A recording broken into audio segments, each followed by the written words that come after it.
106 miles to Chicago.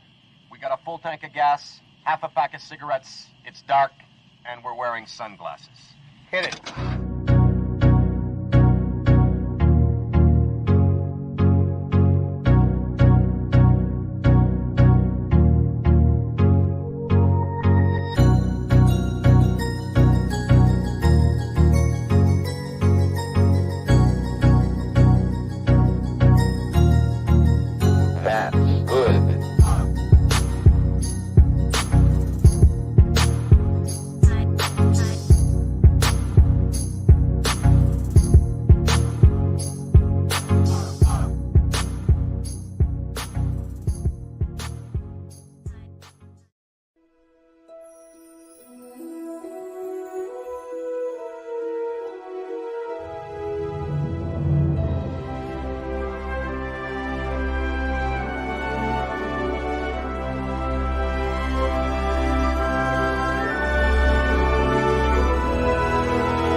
Good evening, Chicago, and welcome to another Friday night edition of Chicago Corner, where we constantly ask ourselves the existential question, are we going to have tech difficulties again tonight? Unfortunately, on Ed's end, he is having a little bit of an upstream issue. Hopefully that will improve as the show goes on.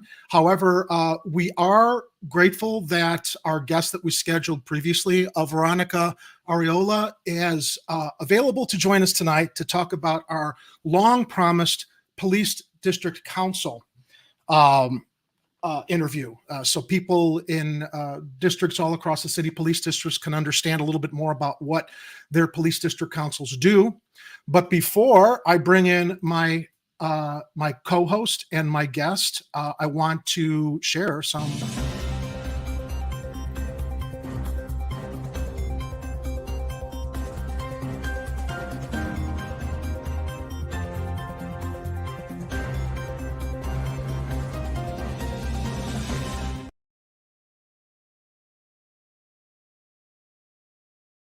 beaming, proud uncle. I want to shout out a congratulations to my nephew, Christian Ballister, who graduated middle school this week. He is on his way to high school next fall. Christian, I'm proud of you, as are everyone in our family. That's my sister, her husband, his siblings, and my parents. I'm going to share this with him after the program because I doubt he's tuning in. But Christian, buddy, I want to wish you a very happy graduation. Unfortunately, I couldn't join him for this because, as always, these school graduations have a limited amount of tickets, but I would have loved to have been there.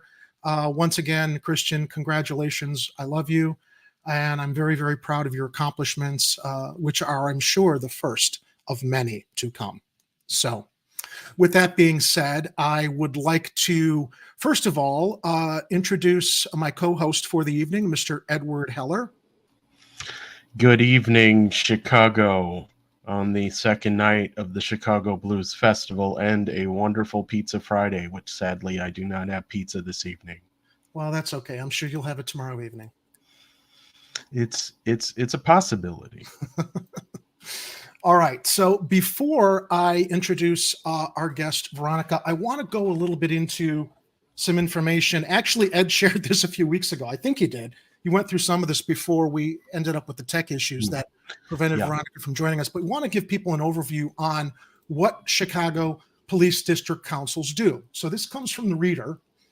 And now this was, I believe, Veronica will correct us if we're wrong, but I believe this was before the elections for the different police districts across the city. This article preceded that, didn't it? Yeah, this is from January 15th, and so they had their elections when all those other runoffs were going on. So. Okay. So briefly, because I don't want to step on too much of what she's going to share with us, what do police district councils do? Police district councils and the Community Commission on Public Safety and Accountability have broad oversight of the police department. And let's keep that picture up. There are more than 100 candidates who have since run for their councils and been placed and won, vying for seats in Chicago's police district councils in last February 28th election.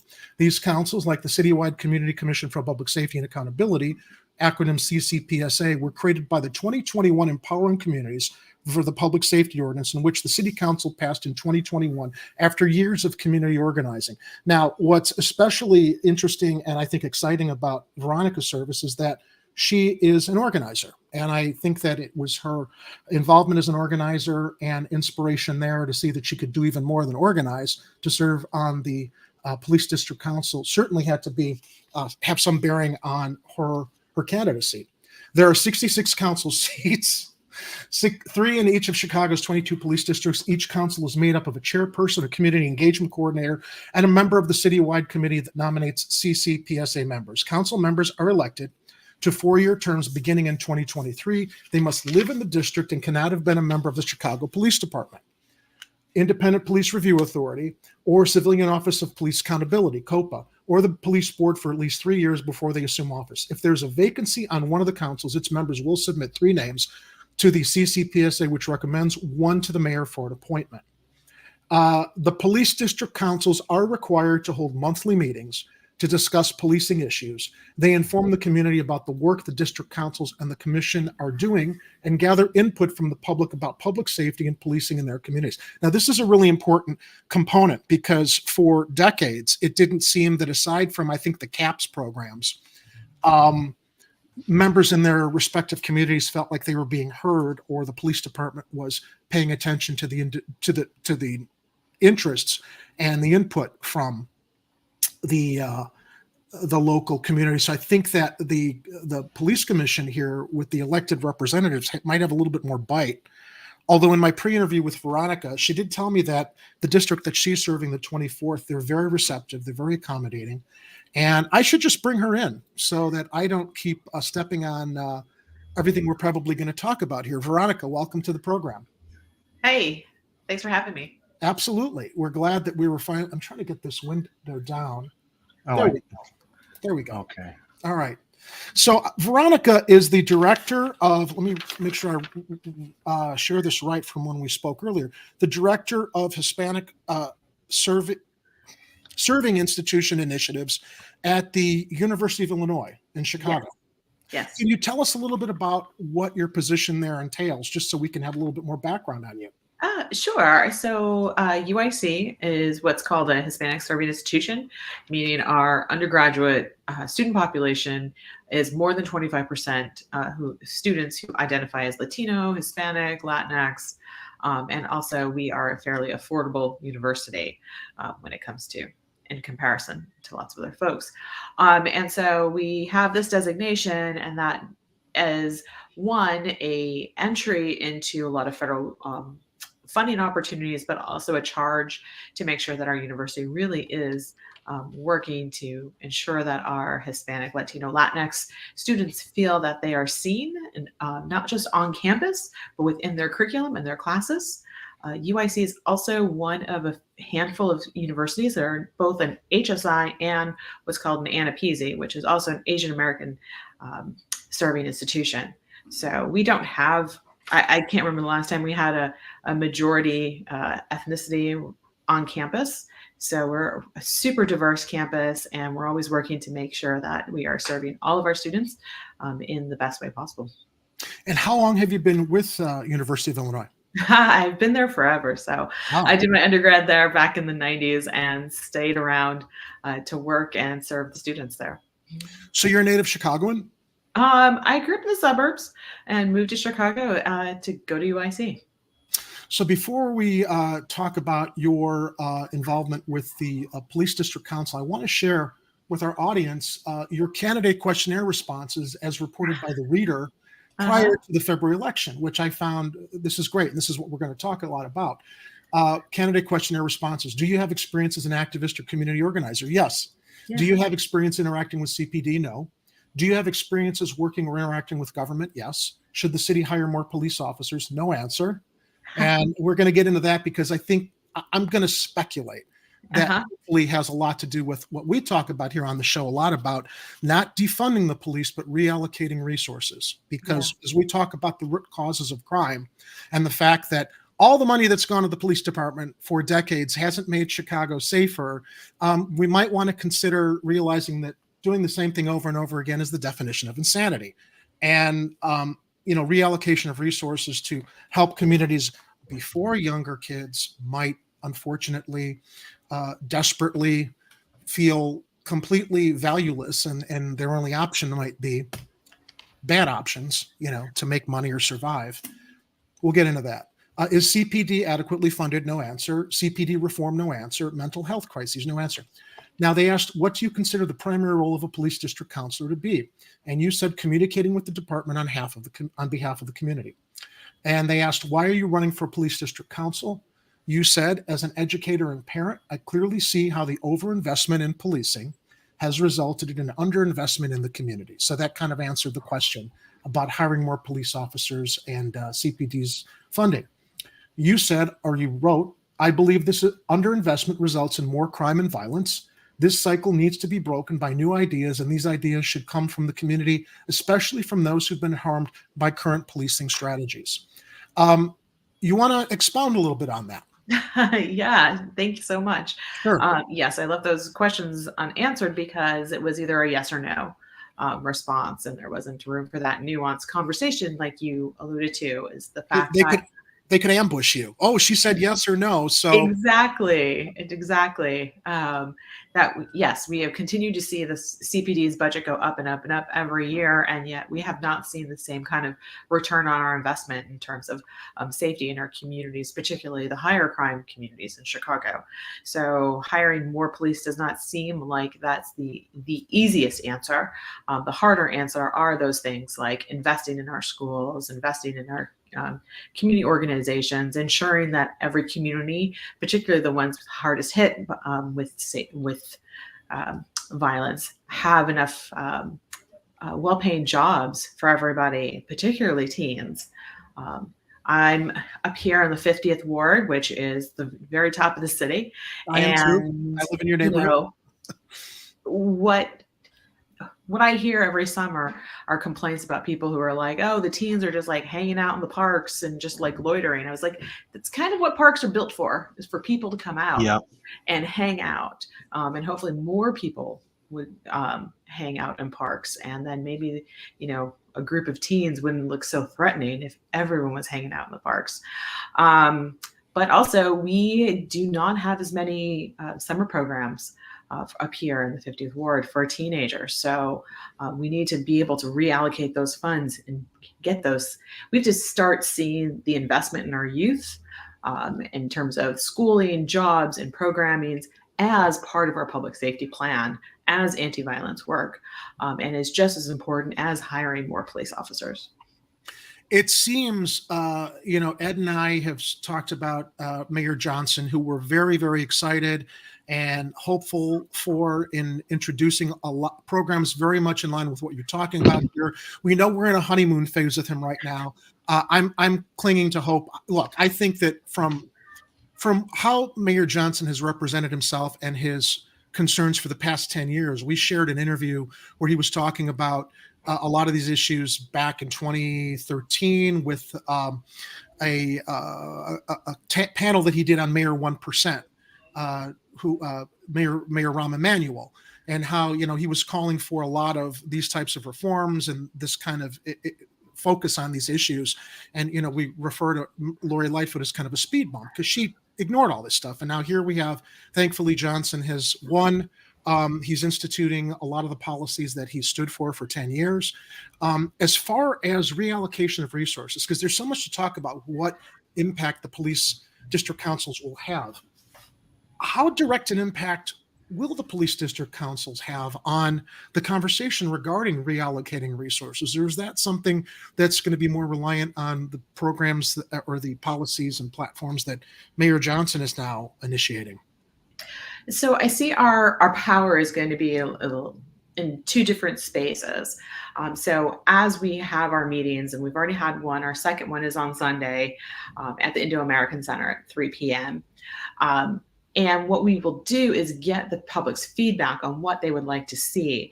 Our first meeting, we just asked people what their biggest issues were. And some of the biggest issues were our unhoused neighbors, and how police interact with just everyday people, but particularly also our unhoused folks, getting our migrant neighbors into study shelters and housing so they can have jobs and get back to some sort of living as opposed to this stasis that they're in.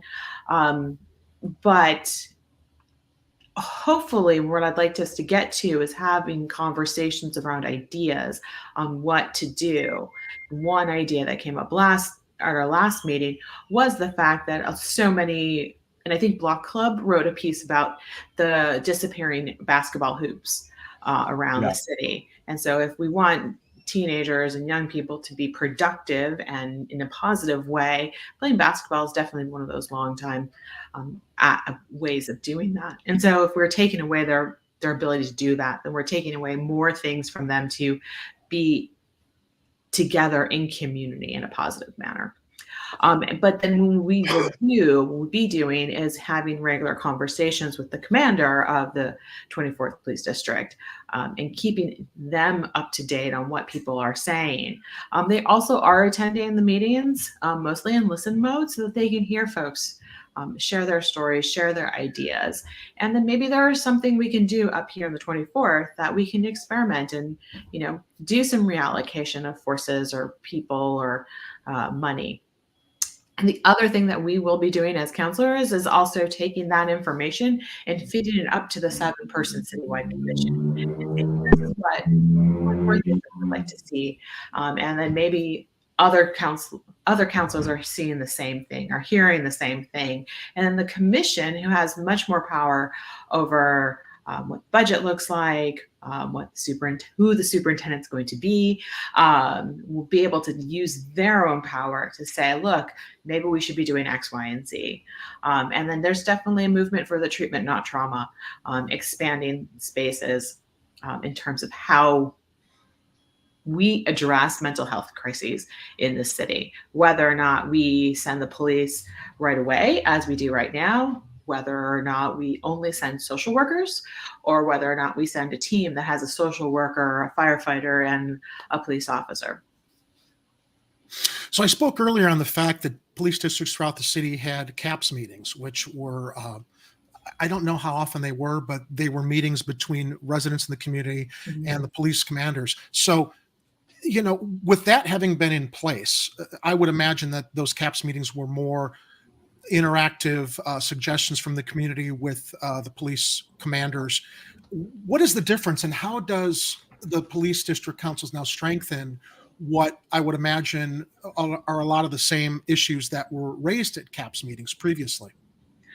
So the CAPS program is still going on, and up here they're meeting on a monthly basis.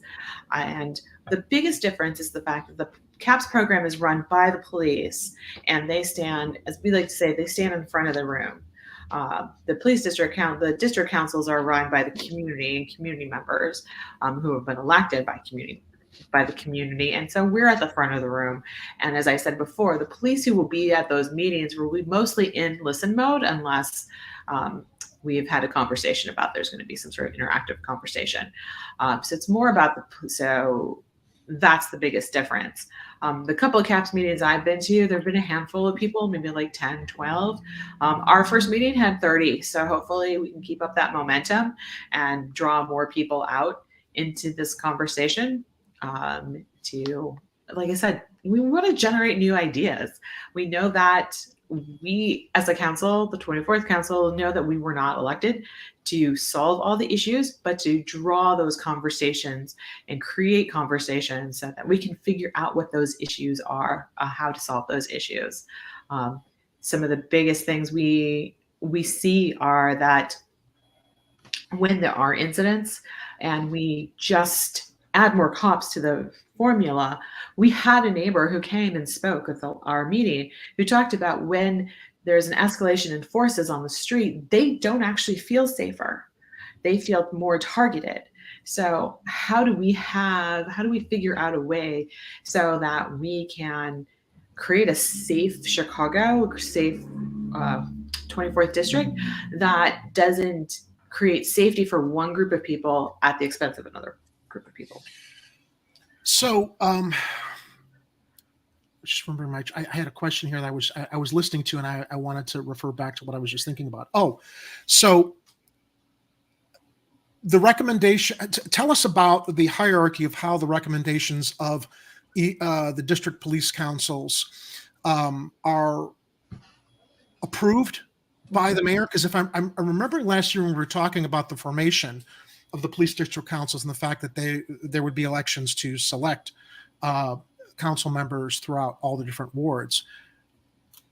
You place your recommendations to the mayor's office, and then does the mayor have the final decision based on the recommendations, or has that whole structure changed as far as like how strongly implemented your recommendations are? Because we can talk about Lightfoot. She didn't want to communicate, or she didn't seem to want to collaborate at all, which put that system in place where she still had the final say. Now we sense that Mayor Johnson's going to be a little bit more receptive and clearly has a more progressive mindset as far as considering the recommendations of the police district councils as they represent the concerns of the community. Can you talk a little bit about how the police district council's recommendations filter through and what ends up getting approved?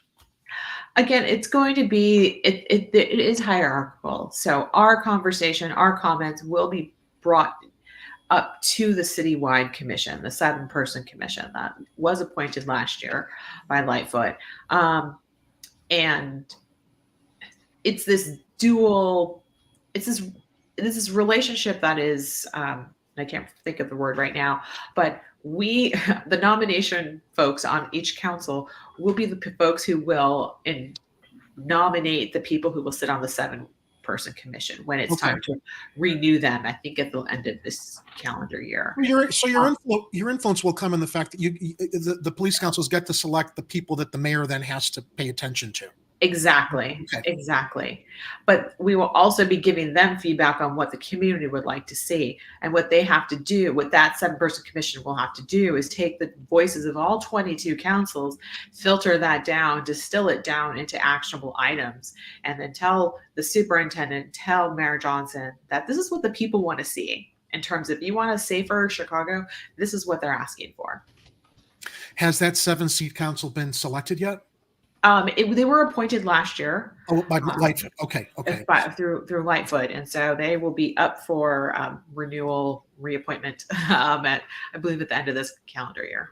Does the 7-seat council have more influence on the selection of the police superintendent? Because it's my understanding through an internal CPD source that there are, at least last number they reported to me, 58 candidates for police superintendent. And if I was understanding correctly, their concern was that, those candidates are not being floated publicly, and they felt that it was a disservice that the public didn't know who they were. And I said, well, I kind of use the analogy, it's like a casting director, right? Casting director is going to find the people that can't act, the people that aren't right for the role, and basically filter through the people who are right for the role. So with 58 candidates, that's a lot of candidates to, trot out publicly. I understand their concern that perhaps from a political perspective, maybe one of the 58 candidates who is qualified might not be given an opportunity, and that's why maybe the 58 candidates should be shared publicly right now. But how much bearing do the police district councils have on the selection of the candidates that will ultimately be shared publicly before a decision is made? And how does that I guess, coordinate with the 7-seat council? Are they part of that selection process, or is that at the purview of all of the councils selecting the final candidates that are presented to the mayor? First of all, I want to say I would never want to apply to a job if just the application process was public. Okay. I work in academia, and sometimes we don't even know who the finalists are until like the day that they're going to be doing their public presentations, because that's just the professional way to run a job a job search.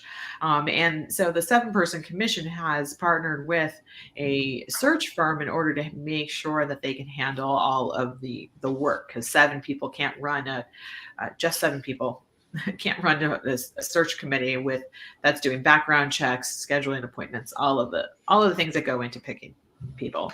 But the counselors themselves, we have made it clear in different venues, whether it's the public forums that have happened or an online survey or just having conversations with the commissioners on one-on-one in terms of like what we want to see in the next superintendent. During one of our trainings, we had an exercise where we did that. And we talked about having empathy and wanting the counselor, the candidates, to talk about when they have actually taken action against other officers. When have they held, how have they and when have they held other officers accountable? What did they do?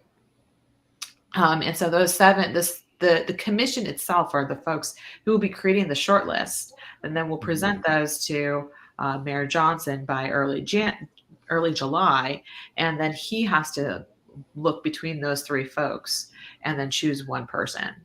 If he doesn't decide, if he thinks none of the 3 are worthy of being our superintendent, then the process starts over again.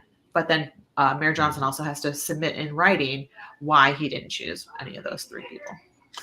The interim superintendent, is he in the running, or I seem to recall, and correct me if I'm wrong, he was not interested in serving beyond the interim period, or is he part of So we don't know who is actually in that 53, 58 person pool, but we do know that he has publicly said he did not apply. Okay. And I want to also point out the fact that the last time there was a superintendent opening, we only had about 25 people apply. So the fact that we have twice as many people who want to be our superintendent right now in this moment, in this climate with this mayor, is amazing and is really exciting. And I'm really hopeful that we've got some great candidates in that pool, and the 3 finalists are going to be outstanding. What are your personal thoughts on the importance of having a superintendent candidate that is from Chicago? I'm really torn about that. I understand being able to know what Chicago is and how it feels and how it operates, but I think at this point in time, we really need to focus on someone who can do the job of leading at a force that is full of officers who are tired. There was an article out recently about the fact that the commission held their own listening session with the frontline officers and heard so much about how tired they are. They need days off. They need mental health services. They need to feel like someone has their back. And they didn't feel that Mayor Lightfoot or the last superintendent had that. And so we need someone who can lead and lead with dignity and empathy on all fronts. Mental health is a huge issue for the police department as well as people across the city with all the mental health clinics that were shut down. And as much as, we criticize the horrible stuff we see in the news that's reported regarding CPD, we know that not all officers are like that. Unfortunately, the bad apples are giving the good apples bad rap too often. I think the mental health component with the police department has unfortunately been too overlooked, along with how overworked they are in their communities. Any thoughts? So along with advocating for the community, does the council have any, push with addressing what they feel would be helpful to support the police departments in their different districts? Yeah, absolutely. I mean, we have an audience with the commander. We are in terms of this ordinance, we are almost partners in this work. And so if we have ideas, we need to be able to voice that with each of those commanders. So we go back to what we were talking about at the beginning in terms of the budget, whether or not we should hire more officers. If we hire more officers, does that mean that people will be guaranteed days off? Their vacations won't get canceled? Do we have a force that's big enough to have a humane working conditions for each officer? I mean, that's an open question for me. Because I understand what it means to to be a frontline worker and to be working in traumatic work, to having to see the violence that is happening in the city on a day-to-day basis, particularly if you're in certain neighborhoods, and that you need to have access to mental health. You need to have your days off. You need to be able to schedule family vacations. And they're not able to do that in the way the system is running right now. So how do we fix that? And I think all the things are on the table at this point. A lot of things are on the table at this point for me. In the framework of the council's first month of service and meeting, what are some of the concerns that residents in the 50th ward have presented? What are the prime concerns that residents of the 50th presented to the council that you've already started discussing with the police commander in the 24th district? What we've seen and heard from folks are how the police operate, and not in terms of a day-to-day basis. There's a lot of people, we heard this at the meeting, you heard this on the campaign trail, is that people want the police itself to go back to beat cops. People want to be able to see the same cop walking in their neighborhood. We heard that from a lot of aldermanic candidates. We had interviewed Jim Ascott, who was running in the first ward, and talking about how he was very, very interested in being able to introduce that. And it's interesting to hear. I think that's a great idea. Although there are also concerns that some people might feel.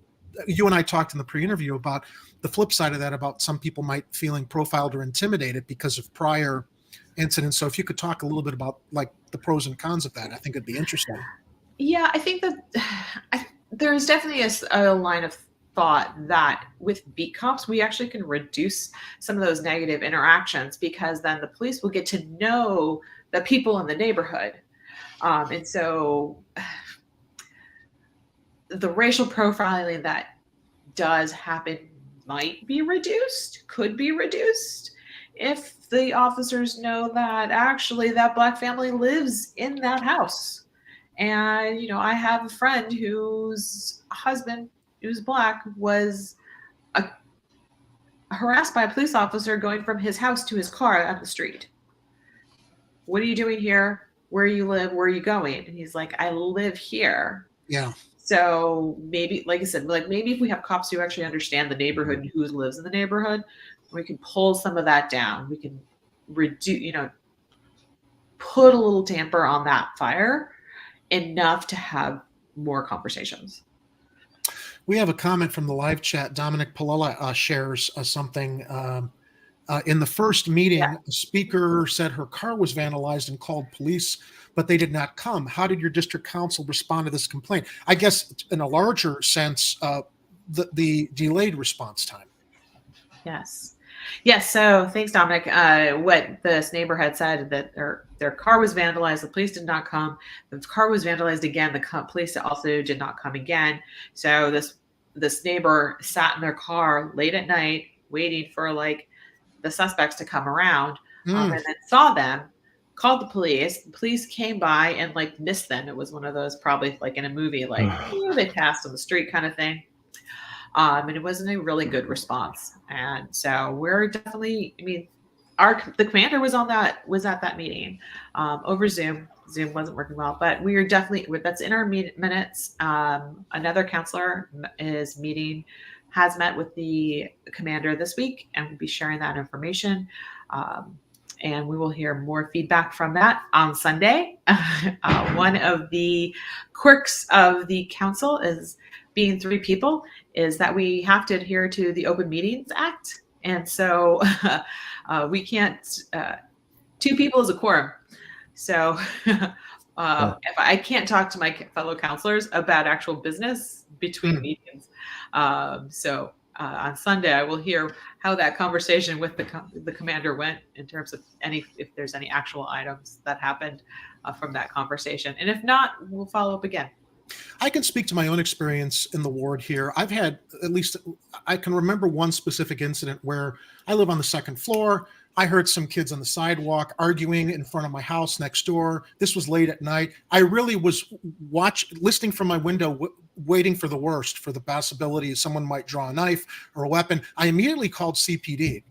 By the time they arrived, thankfully, nothing had happened, but the kids were gone. So I wonder if this has to do with an understaffing issue, or how the districts prioritize response to certain issues. I mean, I told the 911 dispatcher, this sounds like it's going to get violent, and I'm worried that someone's going to shoot or kill somebody. And, again, thankfully that didn't happen, but they were gone by the time the police came by. And I think there was like maybe a half-hour response time, which shocked me, given what I think this was a while ago, but still, it speaks to what Dominic's talking about. And is it an understaffing issue or a prioritization issue? I definitely have heard that before too, and I have heard that that some people do think it is a staffing issue, an understaffing issue. Some of it is about allocation of figuring out where people need to be. So those are the sort of things I think that we are going to get into as we get further into the work, to figuring out what is actually happening there. What could be a solution? Ed, I didn't want to dominate the conversation with questions. Well, I didn't want to jump in because I knew you had a whole thing ready to go, and I'm like, just let Jerry go.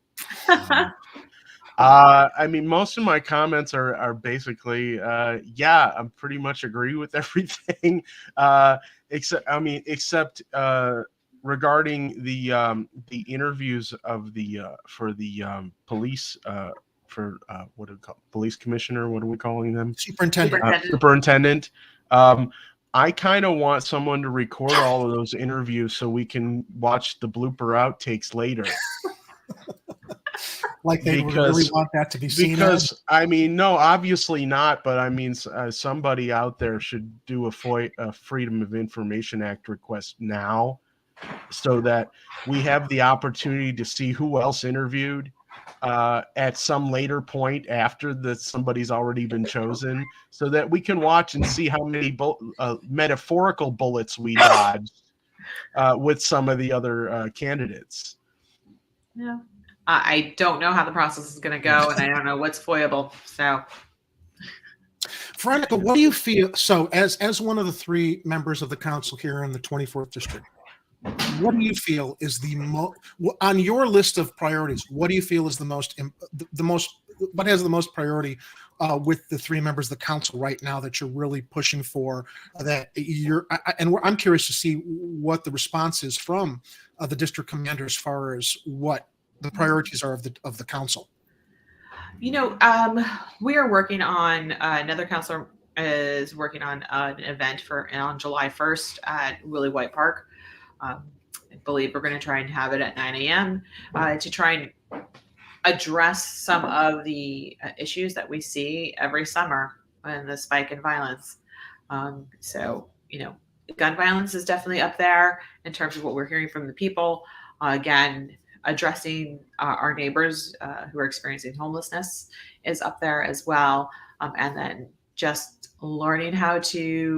relearning how to operate in a society with police officers in terms of, again, going back to beat cops, some people just want the police to get out of their cars. And then, of course, then there are people who are like, I don't want to see cops on the street. That makes me feel unsafe. So again, that's that conversation we need to start having. And hopefully we can find a good solution. So let's talk a little bit about Veronica, because I'm very, very grateful you've been able to put all this, you've been able to present the importance of the district council commissions and what they do, what they're going to do, what their relationship is with the seven seat council that the mayor is also going to interact with.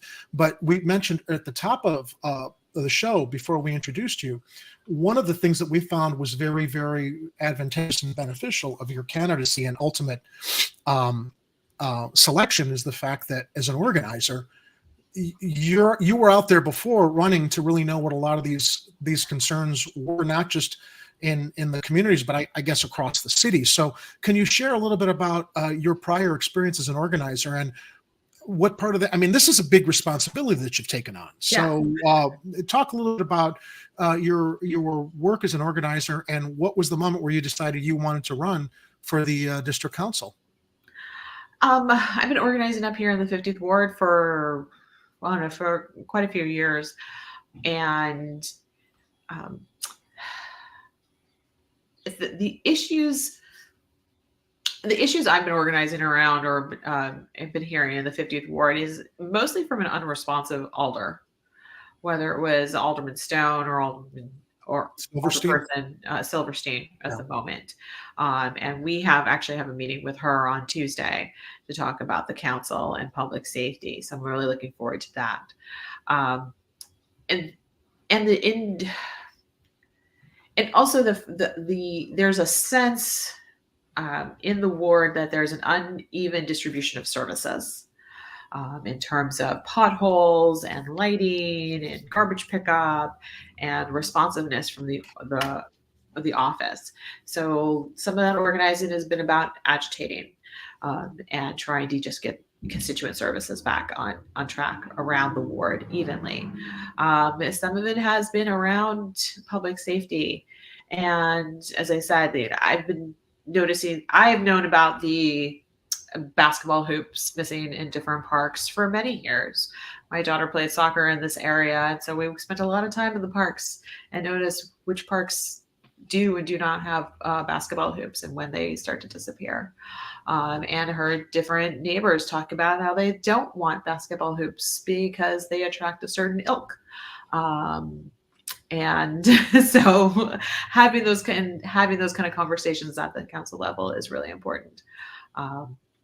So what was the tipping point for you, though, personally, where you decided, I'm going to take on this responsibility? Because, look, running for any public office or commission, it's quite an undertaking. It requires a lot of commitment. And there had to be I'm wondering if there was a specific moment where you're like, okay, I got to just do it myself, and decide to jump in and put yourself in the running for the council or the commission. I did not work really heavily on the ordinance. I did work to try and agitate the Alderman Silverstein to support it and vote in favor of it, which she did, thankfully, and listen to her constituents on that. But I'm that person who's always had an interest in running for office. I've done a lot of political training to get ready for this moment. And so when the ordinance was passed, a couple of the community organizations that got the ordinance passed were looking for candidates. And I got the call and I said, yeah, let's do this. Because I know the importance of making sure that the people who are in these seats want the ordinance to work.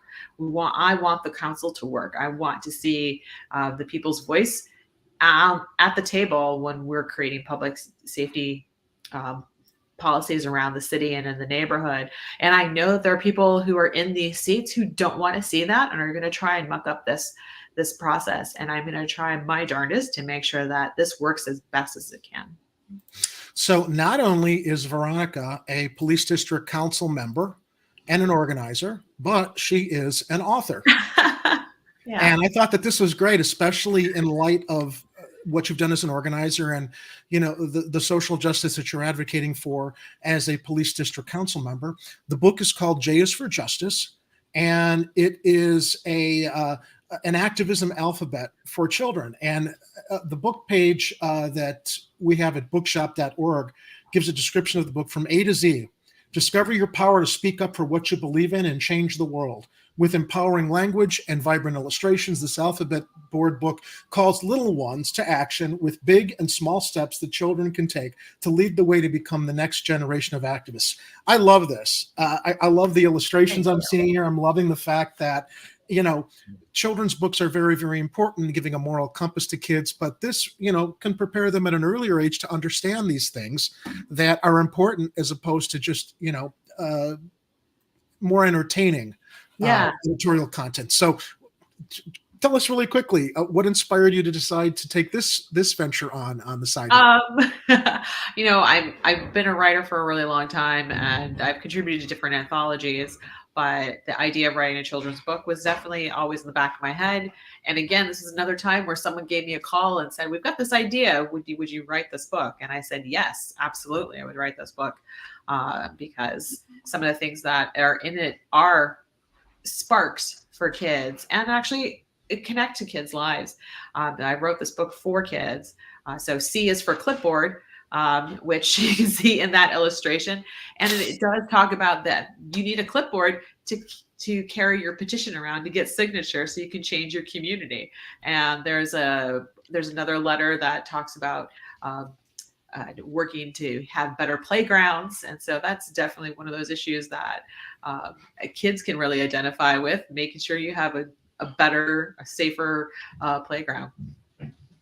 So the page shares about the author. Veronica Arreola is a professional feminist, writer, and mom. She loves school so much she never left college and works in higher education. You can find Veronica playing 16-inch softball, indoor rock climbing, or cheering on women's sports. She lives in Chicago with her college-aged daughter. Yes. So that's great. How now? Oh God, I forgot it as we were getting ready for tonight's show.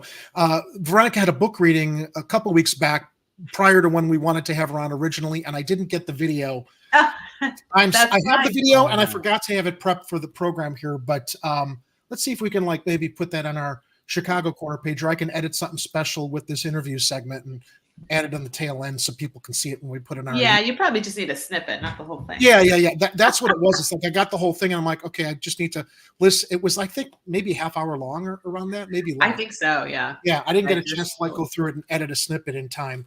But I'll do my best to include that in segmenting this interview for our YouTube channel. Veronica, before we let you go, is there anything else you want to share with our audience that we haven't covered here that you feel is very important for people in the 50th Ward, the 24th District, and all across the city regarding your work and other police district council members' work in interacting with the district commanders? I would just really encourage everyone to figure out what police district you're in, where your council meetings are, and go and bring a neighbor, bring your family. We can't do the work that we have been charged to do without our neighbors' voices. So get more involved. Get more involved. Yeah. So does that involve? So what does someone in the 50th Ward have to do to connect with the council? Do they attend the CAPS meetings that you guys also participate in, or how do they get in touch with the district councils? So right now, this district council, the best way to get involved and find out what's happening is to go to the city website for the councils. Our official Facebook pages are slowly rolling out, mostly due to the fact that Facebook, they've got issues.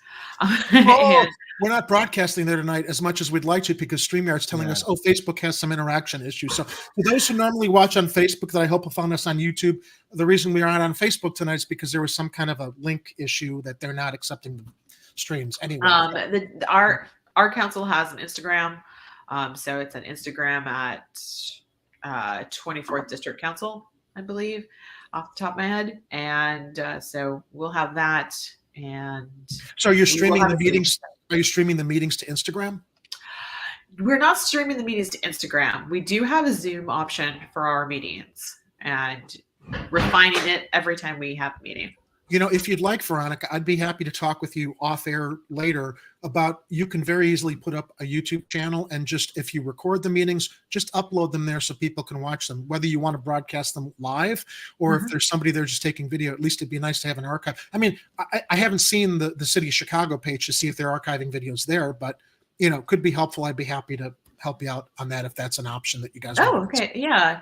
Yeah, definitely. I mean, we do, because of the number of people on our Zoom, we do have a pro account, so we could just record them to the cloud and then download it and upload it to YouTube. So, but definitely would. Our patron supporter Kat says T is for thank you. But yeah, thank you so much. Yeah. Thank you so much for making time for us. I know it was a little bit of a struggle where all the tech gods were in alignment and the internet streams and everything else. But I'm really glad we had a chance to finally have you on and talk about this. And, if there's anything in the future you want to come on and talk about, please let us know. I also want to thank Kira for connecting you with us, who unfortunately, sadly, cannot be more of a presence in the program because of her other obligations in her pregnancy. But hopefully Kira will be back soon. And this is an example of what Kira is doing behind the scenes, everybody, lining us up with really interesting and important guests to talk about this stuff that's important to the whole community. So, yeah, Veronica, Kira is still doing more work than us, even when she's not on the show. Well, with the People's Lobby, she's downstate. participating in passing legislation and getting stuff looked at that is going to have more of an impact than the silly little conversations Ed and I have here analyzing things. So anyway, Veronica, thanks a lot. And we'll look forward to hearing more of the Police District Council's Commission's council's successes across the city. All right. Thanks so much. Okay, take care. All right. So there you have it.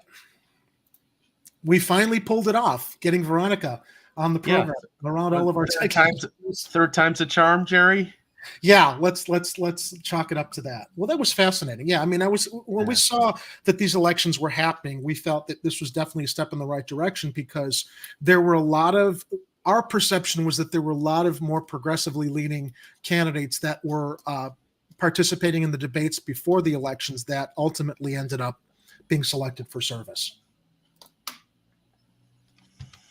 So you know what, Ed?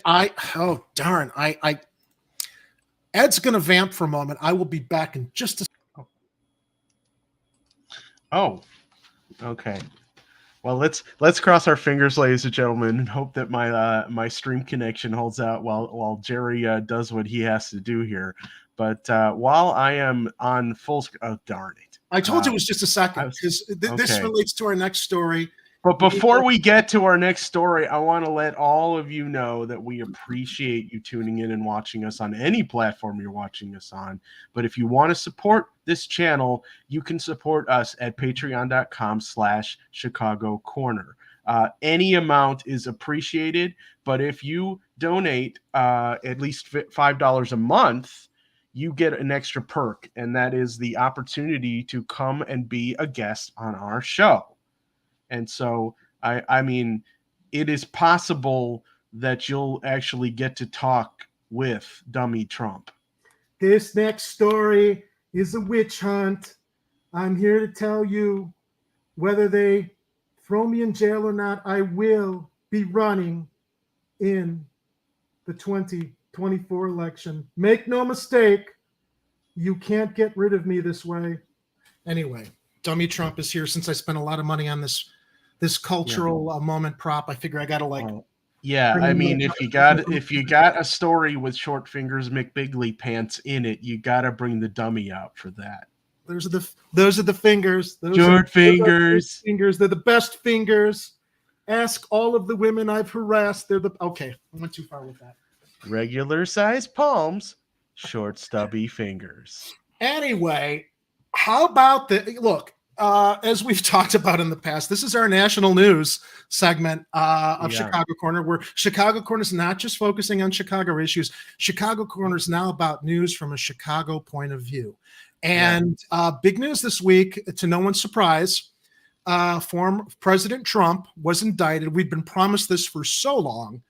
And, as pleased as I am to see this guy finally being held accountable, because I've never been never been a fan of Trump. I feel that the guy, what's the word? I finally came across the word to describe him, and I'm forgetting it now. It's not base. It's not, although he is kind of vile. It'll probably come to me as we play this update on his indictment. So first of all, let's go to the video, and then we'll talk on his indictment. Okay. Video. This one. Yep. Good afternoon. Today, an indictment was unsealed, charging Donald J. Trump with felony violations of our national security laws, as well as participating in a conspiracy to obstruct justice. Okay. This indictment was voted by a grand jury of citizens in the Southern District of Florida. And I invite everyone to read it in full, to understand the scope and the gravity of the crimes charged. The men and women of the United States intelligence community and our armed forces dedicate their lives to protecting our nation and its people. Our laws that protect national defense information are critical for the safety and security of the United States, and they must be enforced. Violations of those laws put our country at risk. Adherence to the rule of law is a bedrock principle of the Department of Justice. And our nation's commitment to the rule of law sets an example for the world. That's okay. So pause it there.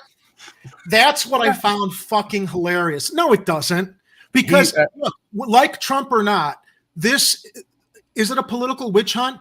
Clearly, the Democrats are fearful that Trump is going to run and he's going to beat Biden because Biden's a walking corpse. We don't like either side right now, people.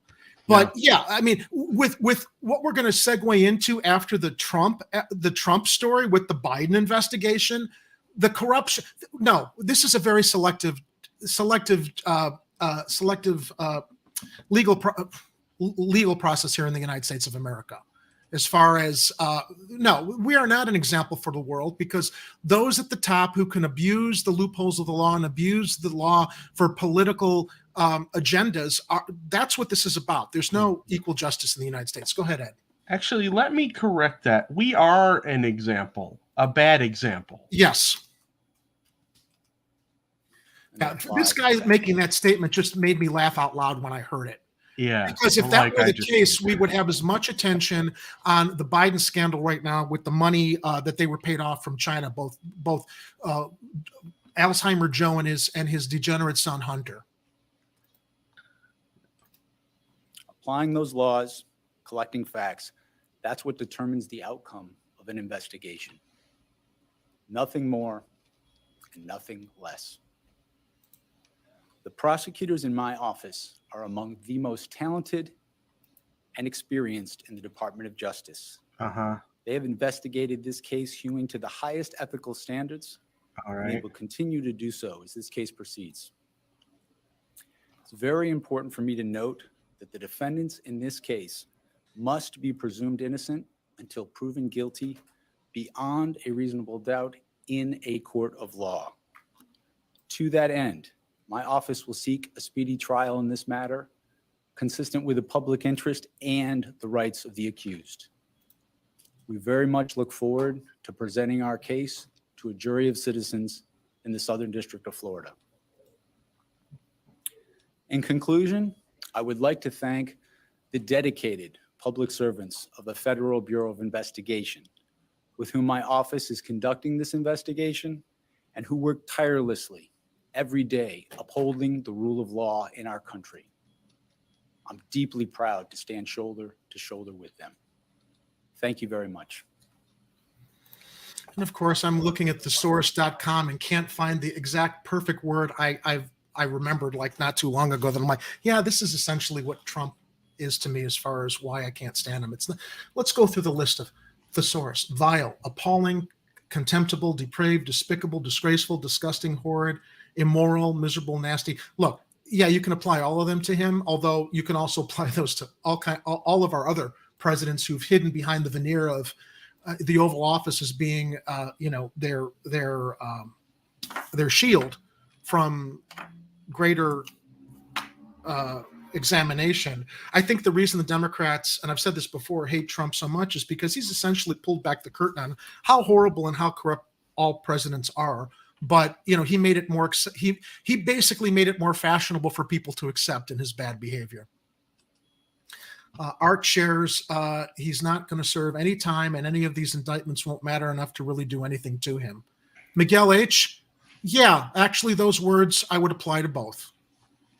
I just wish I could remember that specific word that I thought of that I applied to Trump that I just thought was perfect. Man, all memory loss as you get older, Ed, really, really sucks. Yeah, it does. I mean, and the thing that really sucks is a lot of times the memories are there and you just can't retrieve them. Can't retrieve the word. At first I thought, okay, this guy, he's Hanky. What was that mean? just not, but that's just not, it's not specific enough. I'm getting video problems. I didn't see that play. Did you just play the Hinky clip? Yeah, you're probably going to hear that in a second. Yeah, I heard it. Is my video signal look all right? Yeah, your video's fine. Okay.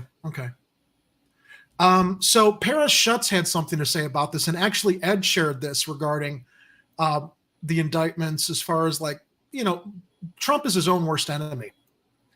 He was bragging about this to his buddies at Mar-a-Lago. Ed, you want to share this with us? Yeah, it's up. A little bit of. Oh, I'm not seeing it on my end. That's weird. Give it a second on your end. Okay. Oh boy, here we go. I can read it. Okay, that's what I was saying. You go ahead and read it because my Twitter is not loading for whatever reason. So Paris Schutz on Twitter is quoting a New York Times article. It says prosecutors presented evidence that Mr. Trump shared a highly sensitive, quote, plan of attack against Iran to visitors at his golf club and was recorded on tape describing the material as highly confidential and secret while admitting it had not been classified. What was it? Highly confidential and secret while admitting it had not been declassified. So, yeah, basically he's bragging to his golf buddies. He's like, oh, guys, check this out. Like, what? Why does he need to impress his golf buddies? He's the freaking president at this point. And everything Trump does comes from a very, very deep-rooted insecurity. Okay, yeah. I think it was his. Was it not his sister? Who's Mary Trump? How is she related to him? She's his niece. I thought she was his daughter. No. Mary Trump. No. I think it's Mary. Can you look her up real quickly? But yeah. However she's related to him, she's a Democrat and a liberal. She's spoken to great lengths regarding the psychology in the family and how Trump was treated by his parents that kind of do explain his insecurities and why he's always overcompensating. And she's his niece. His niece, that's right. How people buy into, the bullshit he's always promoting about himself. He's not a success. Is he a successful businessman? Only in so much as like he survived all these bankruptcies by getting all kinds of loans from foreign banks. Because this is a guy who lost money running a casino, and I have no idea how that happens. He's I would call him a shark swimming in the waters of capitalism. That's a good way to call that success. I don't know. He just knows how to swim. Well, he knows how to swim it because he knows how to use his celebrity to survive and present himself as more than he actually is. So here's another so the reason we wanted to share this is because obviously it's in the national news cycle. Everybody who's been wanting it to happen while carrying water for the Democrat side is like creaming their pants over this. But if the Democrats think that this is going to stop Trump's bid in the 2024 election, can you bring up this next link, Ed? I don't know if I can read from it on this end, but if you bring up the image. This one? No, the one from Insider. Oh, the one from Insider. That's the Biden. No, we're going to get to the Bidens in a moment. Okay, give me a second. Here we go. Okay, so if the Democrats think this is going to stop him, think again. Okay, because as you mentioned in the Slack earlier, Ed, this is like Eugene Debs back in the 1930s when they jailed him because he was a socialist. He ran for president from jail, and I don't think the potential of incarceration is going to stop Donald Trump. This comes from Insider. Robin Bravender, Tina Stondelis, and David Leventhal. Now, this was updated. This is from November of 2022, okay? But still, it's absolutely relevant right now. Here's how Donald Trump could theoretically run for president in 2024 from prison and govern the U.S. behind bars, according to 9 legal scholars. And by the way, if the Democrats think this is going to stop him from running, it's not. And I would say if the Democrats think it's going to ensure a Biden victory, it won't. Because Trump has too huge a cult of personality of people that are going to feel that he's already playing up on social media on the fact that, he's the martyr. Right he's the martyr for all of those that feel marginalized and unheard. Those are the people that support him. The Constitution won't stop Trump from running, even if he's behind bars. But getting elected and running the country from prison would be complicated. And the article goes on to say, picture this. It's 9 p.m. on January 13th, 2026, a Tuesday, and you tune into your favorite cable news network to watch the president's annual State of the Union address. But this year, the president doesn't take a bulletproof limo from White House to the U.S. Capitol. Gone are the hundreds of members of Congress traditionally in attendance. Instead, the commander-in-chief is wearing an orange jumpsuit. His message streamed to lawmakers and to your living room via Zoom from his prison cell. Yes, this scenario is equally far-fetched and outlandish in the extreme, but it's also possible, law experts told Insider, particularly given former President Donald Trump's mounting legal woes and his announcement November 15th that he is again running for president. Again, this is from last November. Yeah, Jerry, what's the equivalent of a fireside chat but in prison? A prison bar side chat, toilet wine side chat, chain gang chat, prison bitch chat. I don't know. Those legal problems intensified in dramatic fashion this summer as the FBI reportedly searches Mar-a-Lago residents in Florida. The Justice Department is currently scrutinizing Trump's efforts to overturn the results of the 2020 U.S. election. Officials in Fulton County, Georgia, are pursuing potential criminal charges against Trump and his associates. The National Archives also asked the department in February to investigate if Trump broke the law when he took official government records with him to Mar-a-Lago after leaving the White House, and that's what this indictment is all about. For months, the U.S. January 6th Select Committees built a decidedly public case that Trump was intimately involved in the deadly attack on the U.S. Capitol and did nothing for hours to stop it. Anyway, going on in the article, if Trump landed in prison, nothing in the Constitution would block him from continuing the White House run, according to 9 legal experts interviewed by Insider. The Constitution requires only that presidential candidates are natural-born U.S. citizens who are at least 35 years old and have been U.S. residents for at least 14 years, and practically anyone, even fictional characters, can take the first step towards the White House by filing organizational paperwork with the Federal Election Commission. And here I am struggling to read my browser because Streamcat Oreo has joined us. If he happens to be in prison at the time of the next presidential election, the fact that he's in prison will not prevent him from running, said Michael Gerhardt, a constitutional law professor at the University of North Carolina of Law in Chapel Hill. So I guess this is kind of like a cautionary presentation that Democrats, if you think this is going to stop him, think again. It's not. It's not. It's going to be a new reality show. Right? Running for president from prison has in fact been done before twice. The socialist presidential candidate, Eugene Debs, was incarcerated in a federal prison in Atlanta in 1920 when he won about 3.5% of the national vote. President Warren G. Harding later pardoned Debs, who had been convicted of treason under the Espionage Act for his vocal opposition of U.S. involvement in World War I. Well. Espionage Act, we meet again. That's right, because that was a big part of this indictment, right? So this is the huge problem I have with this entire indictment.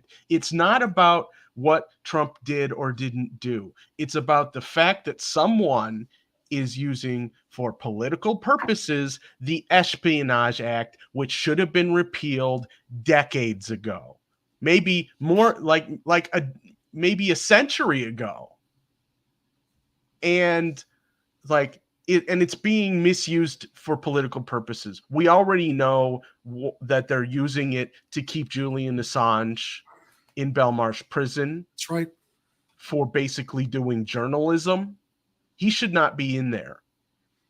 So, well, look, we're constantly, our society is suddenly, and not only our society, but our media has started making whistleblowers villains, which blows my mind. Blows my mind, because when we grew up in the 70s, having witnessed Watergate as young Americans, whistleblowers were celebrated. Woodward and Bernstein, the Pentagon Papers. I'm forget what's the Watergate. Watergate, the Pentagon Papers. I'm forgetting the psychiatrist who was celebrated for blowing the whistle on the Pentagon Papers.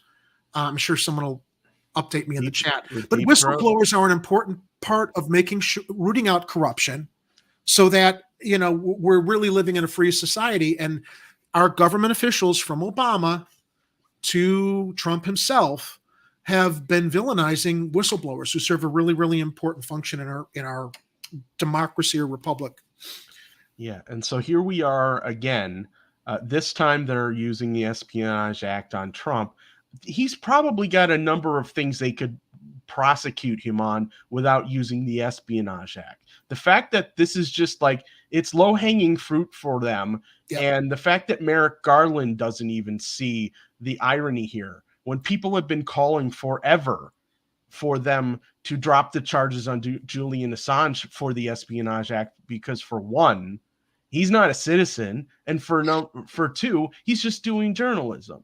Now here we've got Trump. Trump, he was president at the time. He grabbed these papers and started bragging to his golf buddies about it, what the procedures are, what's legal to do, those types of things. If he's selling these things, if he's trading secrets off, I'm sure there's laws that he's violating there that they don't have to dig into the Espionage Act for. So why are they using it? Jim Cree corrected me. Thank you. It was Daniel Ellsberg. Miguel H. Yeah, I agree with you, man. Trump should have freed Assange. He had the opportunity to, and he didn't. Yeah, and now the espionage is biting him in the ass. That's right. Varen DB states, this case is such a slam dunk, not a Eugene Debs situation. They might allow him to plead guilty if he agrees to not run for public office and never leave Florida. Otherwise, he'll die in federal prison. Maybe.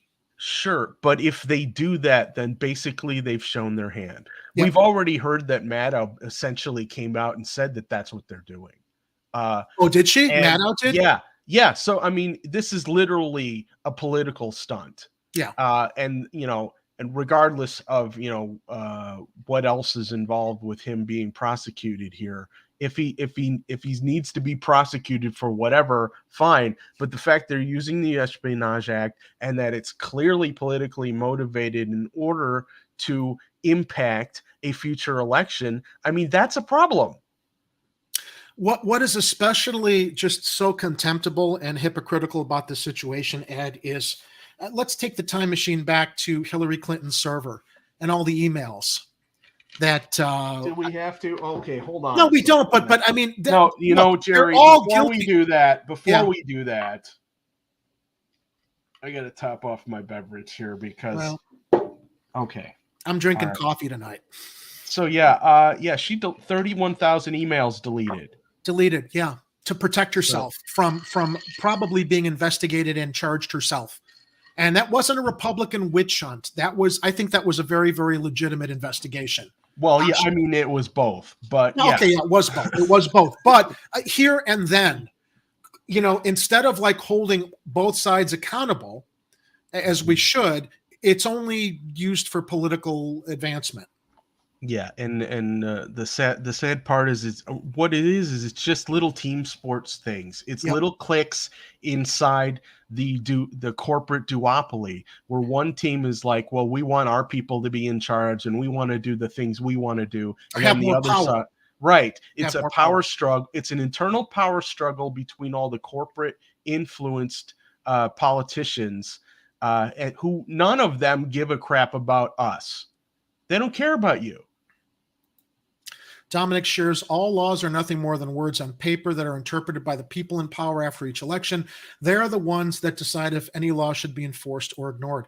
Back to the Insider article, though, they also reference Lyndon LaRouche also ran for president in 1992 from a prison cell after he was convicted of mail fraud in 1988. Whether Trump could run for president from prison, he's not been charged with a crime despite being, well, he has now, as this article was from November. He's not been charged with a crime despite being the subject of local and state level inquiries, is therefore the easy question to answer according to legal scholars. From there, matters get more complicated. So, he has been charged. Complicated. Yeah. Campaigning from even a minimum security prison would be at best stilted, at worst darn near impossible, especially for a candidate such as Trump, who thrives on in-person rallies that draw five-figure crowds. Yeah, but the fact that he's now the martyr for his followers means that that's not going to matter. I've already seen everybody on social media rallying around him that this is a witch hunt. All right, get the puppet ready if he's nearby. Okay, here he is. Because ready. All right, I'll let Ed do the vocals. All right, so if I go to prison, get ready. Trump pay-per-view. Trump prison pay-per-view rallies. They're going to be tremendous. They're going to be the best rallies. The best pay-per-view rallies you've ever seen. The biggest, the bestest. These people somehow don't convincing, understand. somehow convincing, Prison's even the not going to stop Democrats. him. I know. Prison's not going to stop him from running, and very possibly won't stop him from winning if you keep running garbage candidates up against him. Yeah. By the way, I didn't have this in the show notes because I figured we'd go long tonight. Cornel West has entered the race. And you know what I'm seeing on social media? He's got the highest percentage of supporters. Yeah. That, and we're also seeing the hit pieces come out already. Of course they are. Because our other choices would be Trump or Biden. Or, okay, so my choice before Cornel West announced, although the hit pieces are coming out because he decided to run with the People's Party as opposed to the Green Party that's got its own set of problems. I was leaning towards RFK, but I got to say, if West is able to get on the ballot, or if the People's Party is able to up its game and get him on the ballot nationwide, I'm going with West. Yeah, well, that's been my complaint since day one of the People's Party. And look, we know that the duopoly red and duopoly blue parties are a total shit show. They are garbage. They are super corrupt, both sides. I think Dems might actually be more corrupt than the Republicans at this point. It almost seems that way. So when people complain about the internal issues that we have in some of the up and coming parties, like the Greens or the People's Party, I take that with a grain of salt and realize that, well, they've picked a candidate or they've asked a candidate to run. It's Cornel West. Cornel West, in my opinion, should take the reins in as much as he can to direct the People's Party into doing what needs to be done to get him ballot access. He's only on the People's Party's currently only in 3 states on the ballot.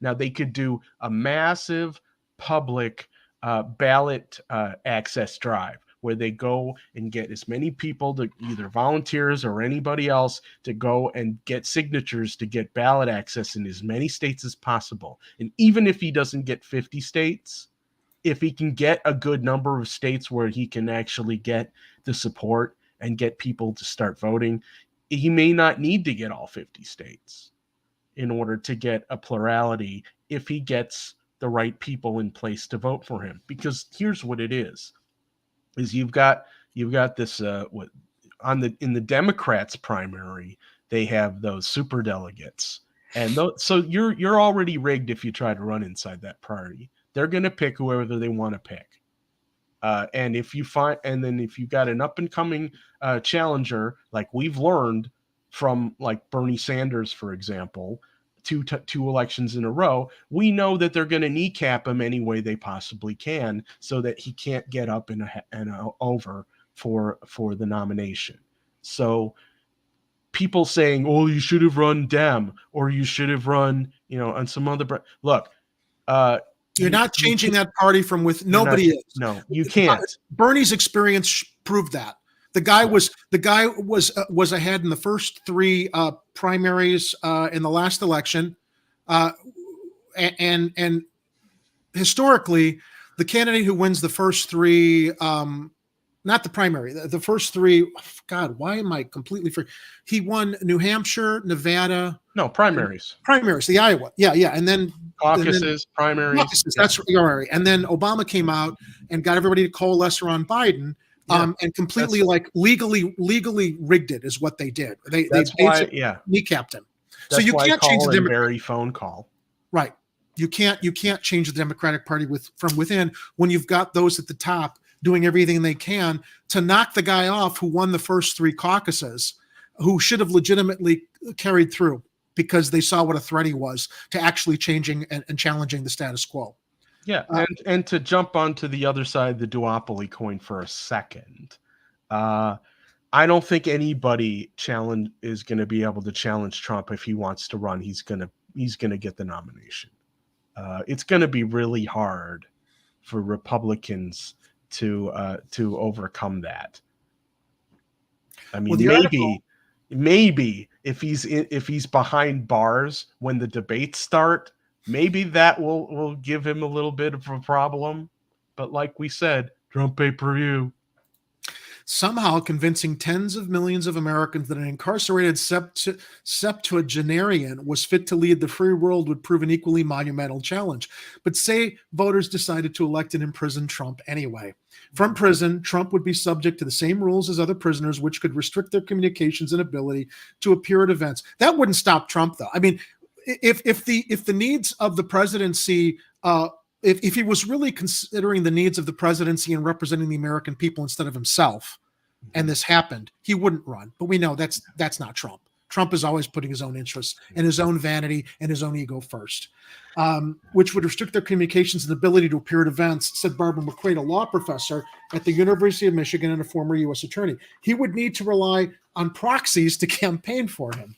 Then there are the chaos-inducing unknowns. Would Trump use his powers to make his life cushier? Would he attempt to pardon himself? How would he defend himself if he faced, say, a third impeachment trial? Trump has maintained that investigations into his actions, as well as his 2 impeachment trials, are all part of a witch hunt against him and that he's committed no crime.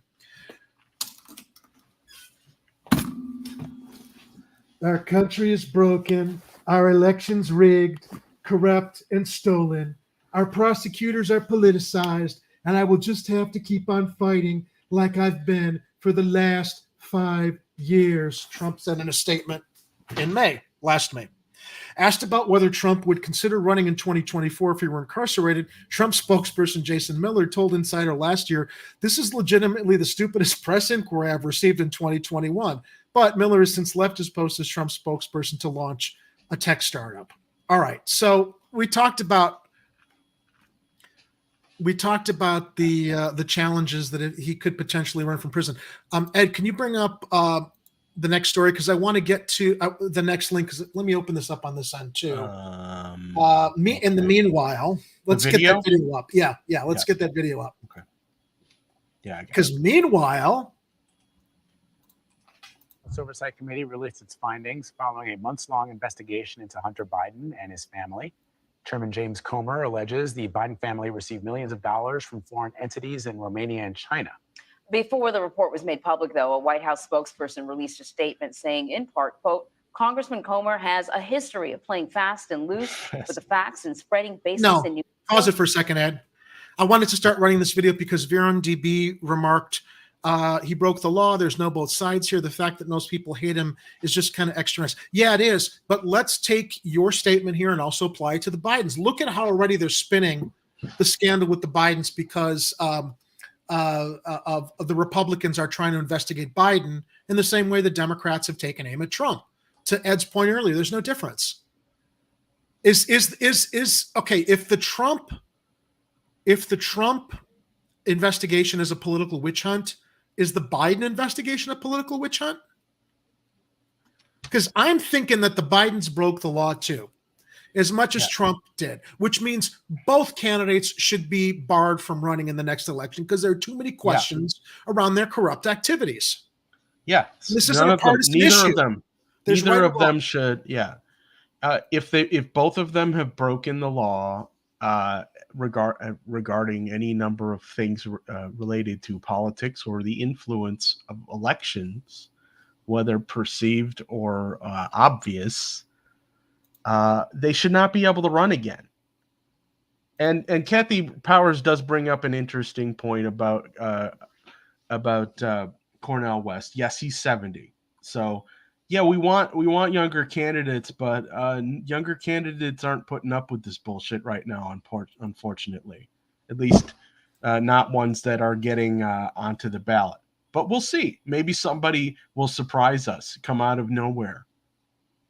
Well, look, Cornel West also has the pedigree and the history of being someone whose very clear objectives relate to activism and social justice for all Americans. Mm-hmm. You know, and representing Americans, not representing corporate donors. So I think the fact that he's got the integrity and the past pedigree of running on these things, you know, a lot of similar issues that Bernie Sanders was representing before he cucked out and didn't stand up for himself after he'd had two primaries robbed from underneath him. So let's go back to the video though. To conduct his so-called investigations with legitimacy. Earlier, I spoke with CBS News senior investigative correspondent Catherine Herridge about this and other Hunter Biden probes. What makes this interim report stand out, Anne-Marie, is that this House Oversight Committee has subpoena power. And according to the report, they've received thousands of banking records directly from the banks themselves. And the central allegation they're making this morning is that there was a years-long scheme to enrich members of the Biden family, and that some of this money came through various limited liability companies as well as others to gather funds from foreign entities. Now, in response last week to this stream of allegations, the president has said that he believes that his son did nothing wrong in the course of his business dealings. Yeah, right.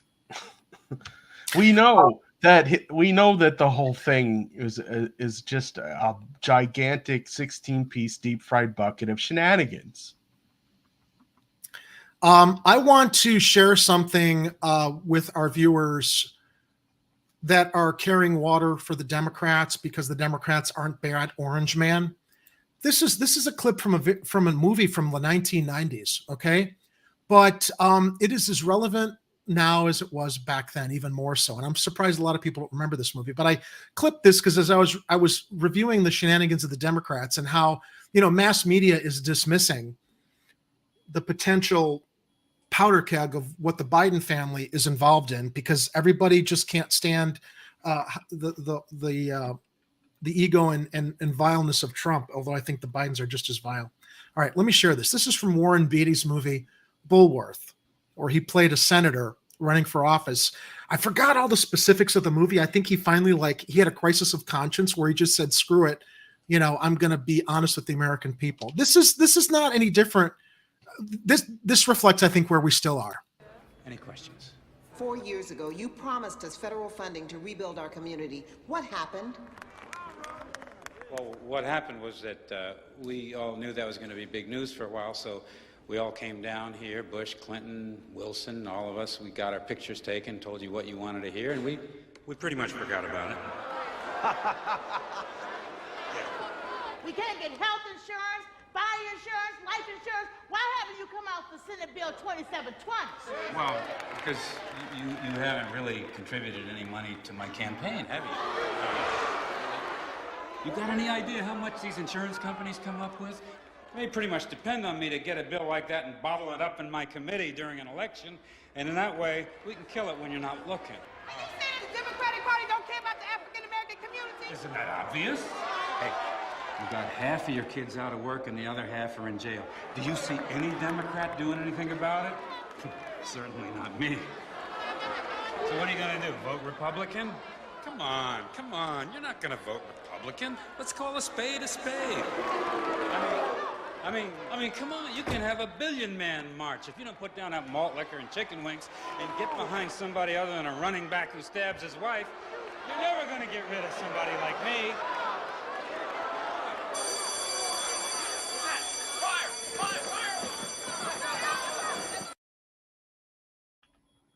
Hey, that guy sounded a whole lot like me, Jack.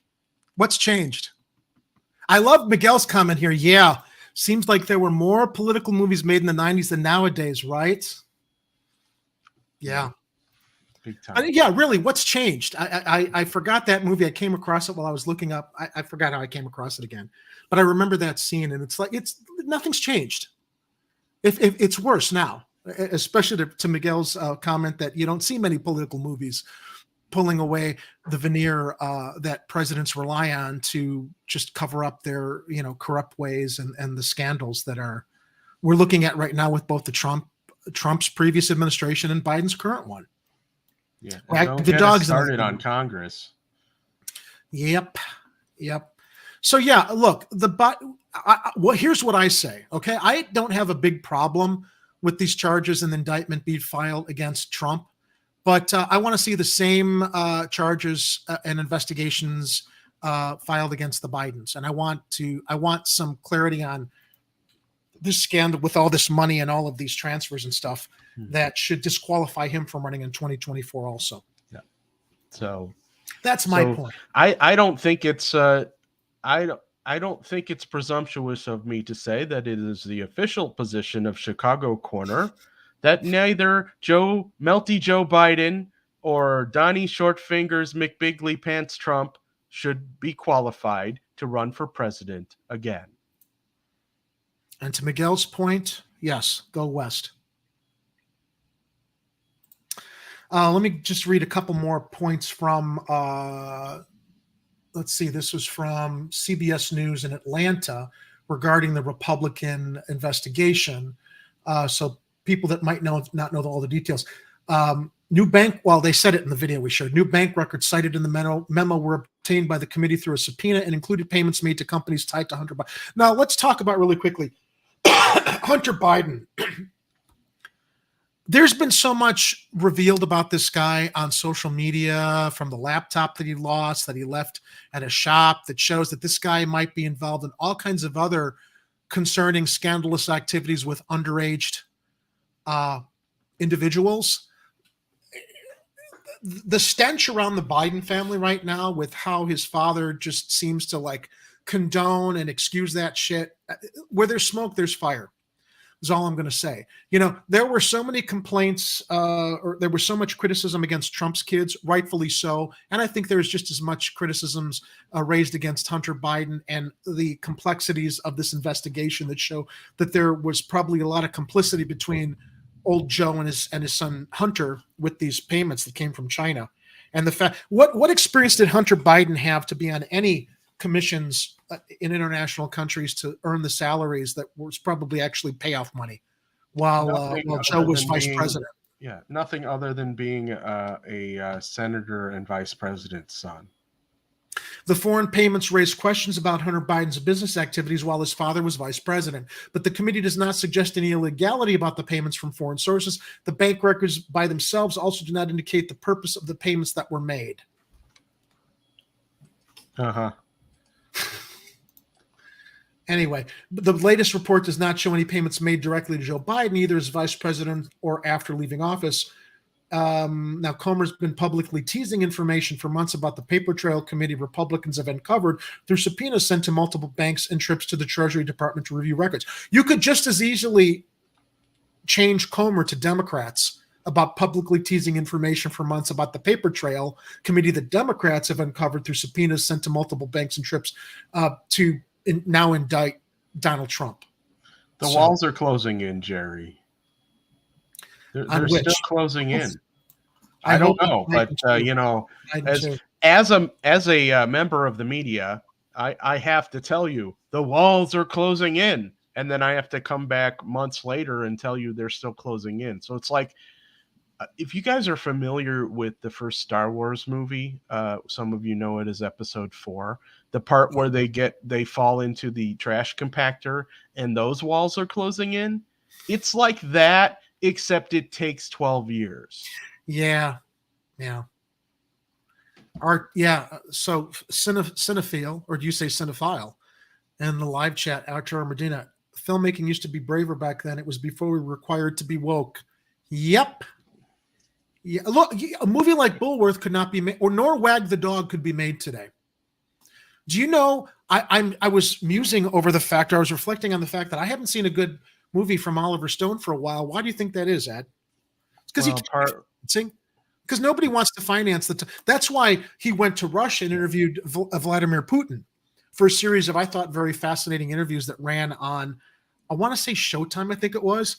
Oliver Stone's last great project was The Untold History of the United States, of which anybody should watch on streaming or download, regarding all the history we never learned in our history classes that is really relevant to where we are now. Okay, it's history that was hidden from us, that I think prevents us from understanding why things are the way they are right now, and how to, be aware of what happened then to, like, I don't know, course correct now.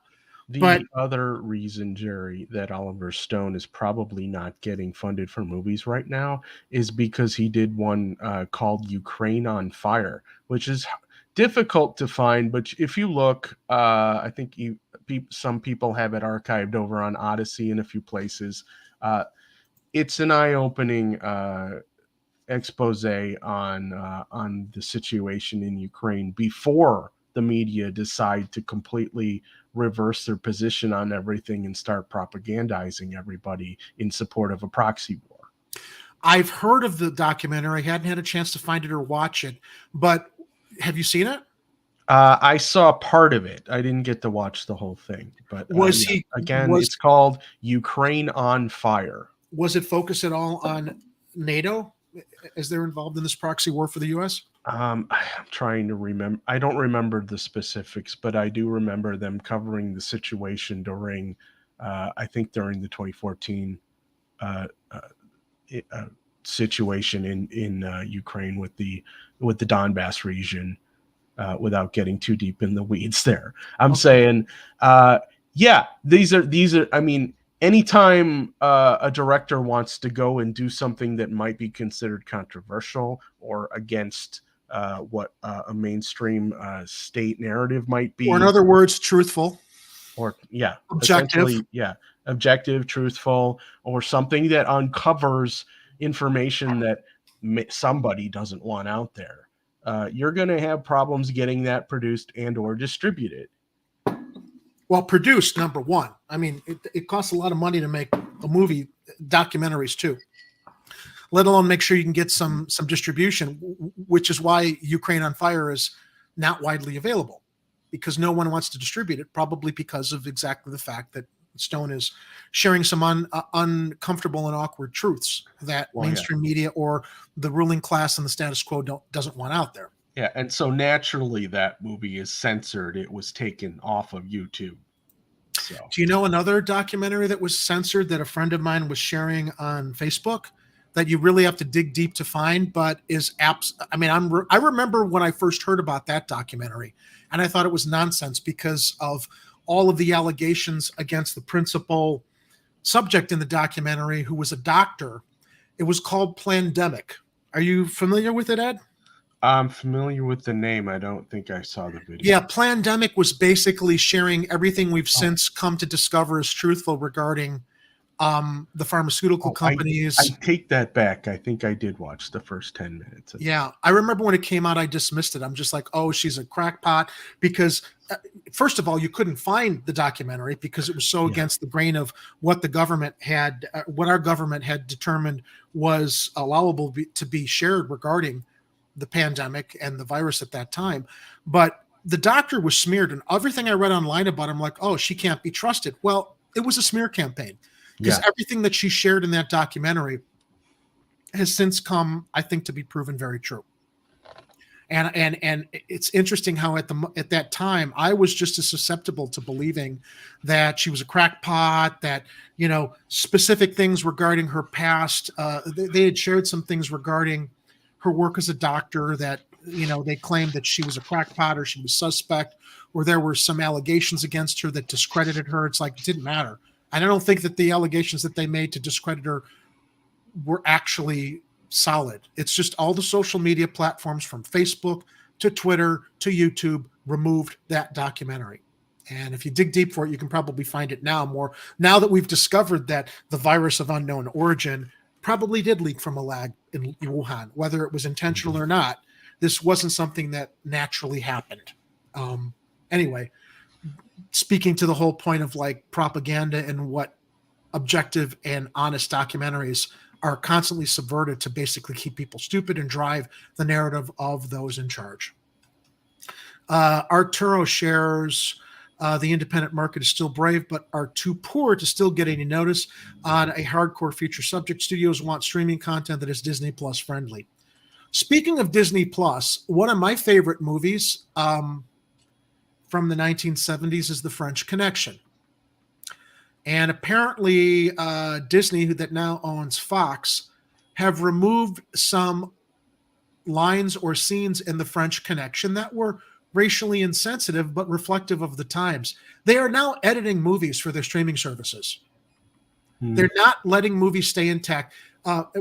French Connection, I guess, was released on home video. And if you look at, well, I know it was released on home video, but if you are able to find the streaming version of French Connection, there's a scene early on in the movie where Gene Hackman uses the N-word. Okay, not great, racially insensitive, but as a cop of that era, unfortunately, cops use that language. Well, Disney decided to like start editing classics like The French Connection to remove stuff that was the filmmaker's intention to reflect that time and that era and that character. Yeah, well, it's not surprising, honestly, because I mean, Disney has a history of doing some revisions on its own content. We know that Song of the South is very difficult to obtain these days. Reflective of that time.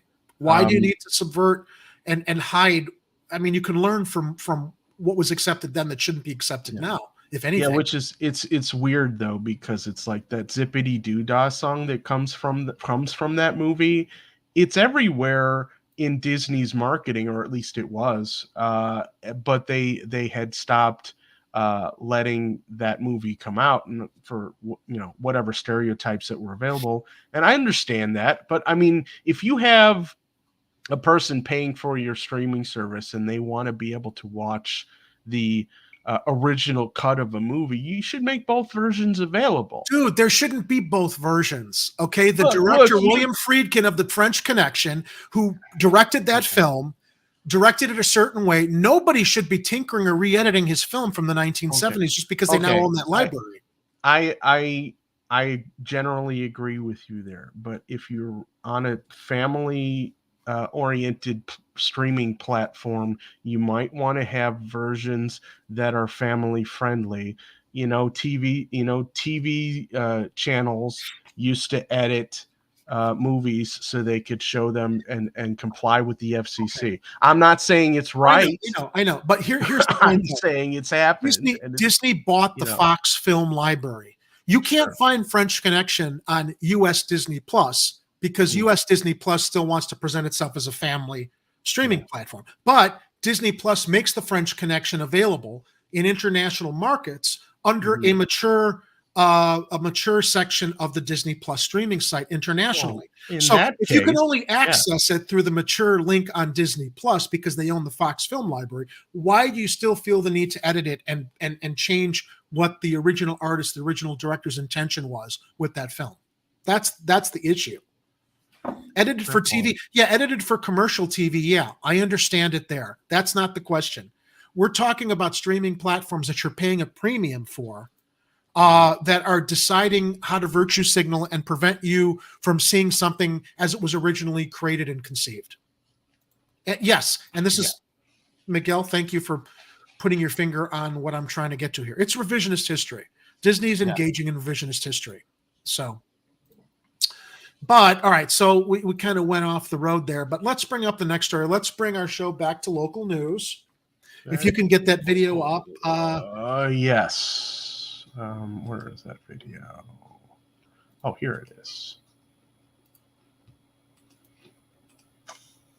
So some good news locally, I think, again, speaking to Mayor Brandon Johnson's initiatives. And what's interesting about this, Ed, and we'll get to it after we hear the report from Craig Wall, is the outcry on social media against this. Because you know, all of those that are for family values and promoting, how important it is for parents to raise their kids. I guess not if you're a CPS teacher. But there's some. Let's run the report first. The Chicago Teachers Union, which back in January had pushed CPS to change the policy, but then Mayor Lori Lightfoot insisted it should be a matter of negotiations. But with former CPS teacher Brandon Johnson now mayor, things have changed, and so will the policy. Mayor Brandon Johnson exchanging hugs with a pair of teachers today after announcing plans to grant up to 12 weeks of paid family leave to CPS employees.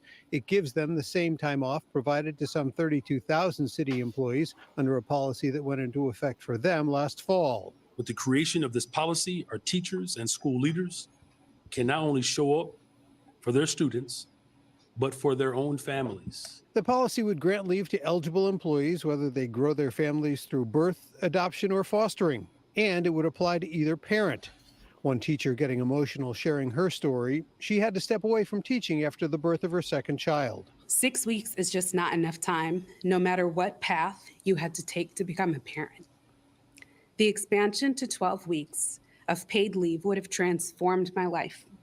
It would have enabled me to stay in the field. CPS CEO Pedro Martinez was asked about the challenge of filling vacancies and how much it might cost the district. We have had, especially with the pandemic, we've had several challenges, especially finding substitutes. So we've already increased significantly our funding for substitutes. We think this could add maybe another potentially $10 million to the budget. I will tell you, I think it's a worthwhile investment. The head of the Chicago Teachers Union, which had demonstrated unsuccessfully at City Hall for the changes back in January, calling this new policy transformative. Nearly 80% of the members are women. This policy makes sense, and it should never be at a negotiating table. In fact, this should be the norm for every woman who works in any industry. Mayor Brandon Johnson brushed off concerns that this policy change might be a signal about how negotiations might go with the Chicago Teachers Union when his administration has to work out a new contract with the teachers next year. Watch. Yeah, it's just bringing parity with the rest of the city workers. I mean, people crying about this on the internet. You know who were the first to cry about this, Ed? People who said that the police department isn't getting the same benefits. And I'm thinking to myself, wait, weren't you guys all going to quit?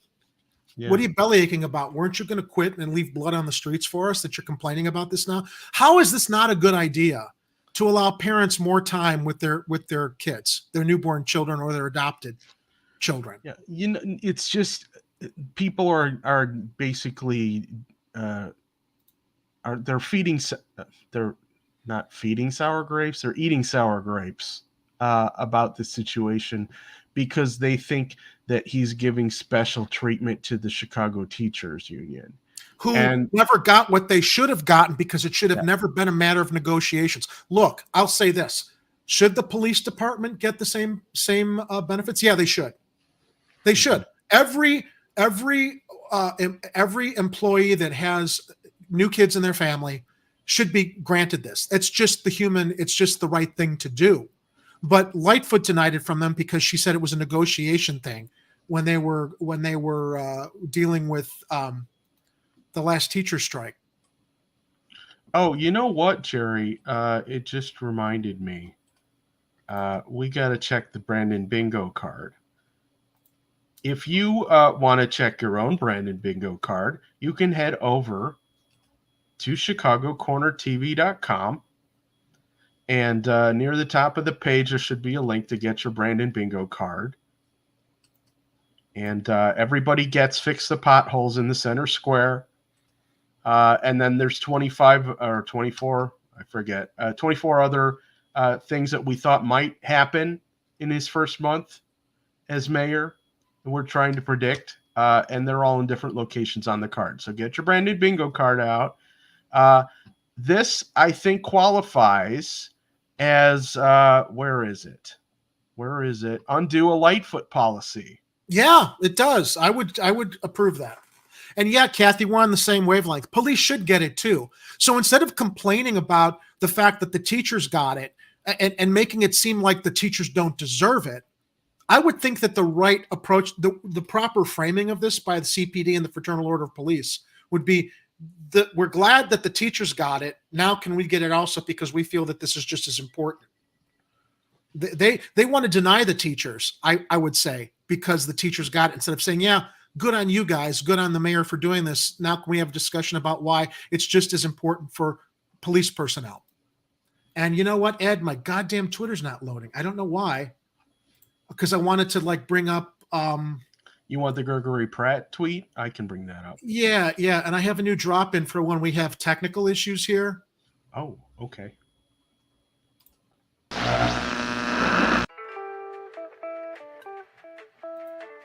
We'll do it live. Okay. We'll do it live. Fuck it. Do it live. I'll write it and we'll do it live. Right. Fucking thing sucks. Yeah. Okay.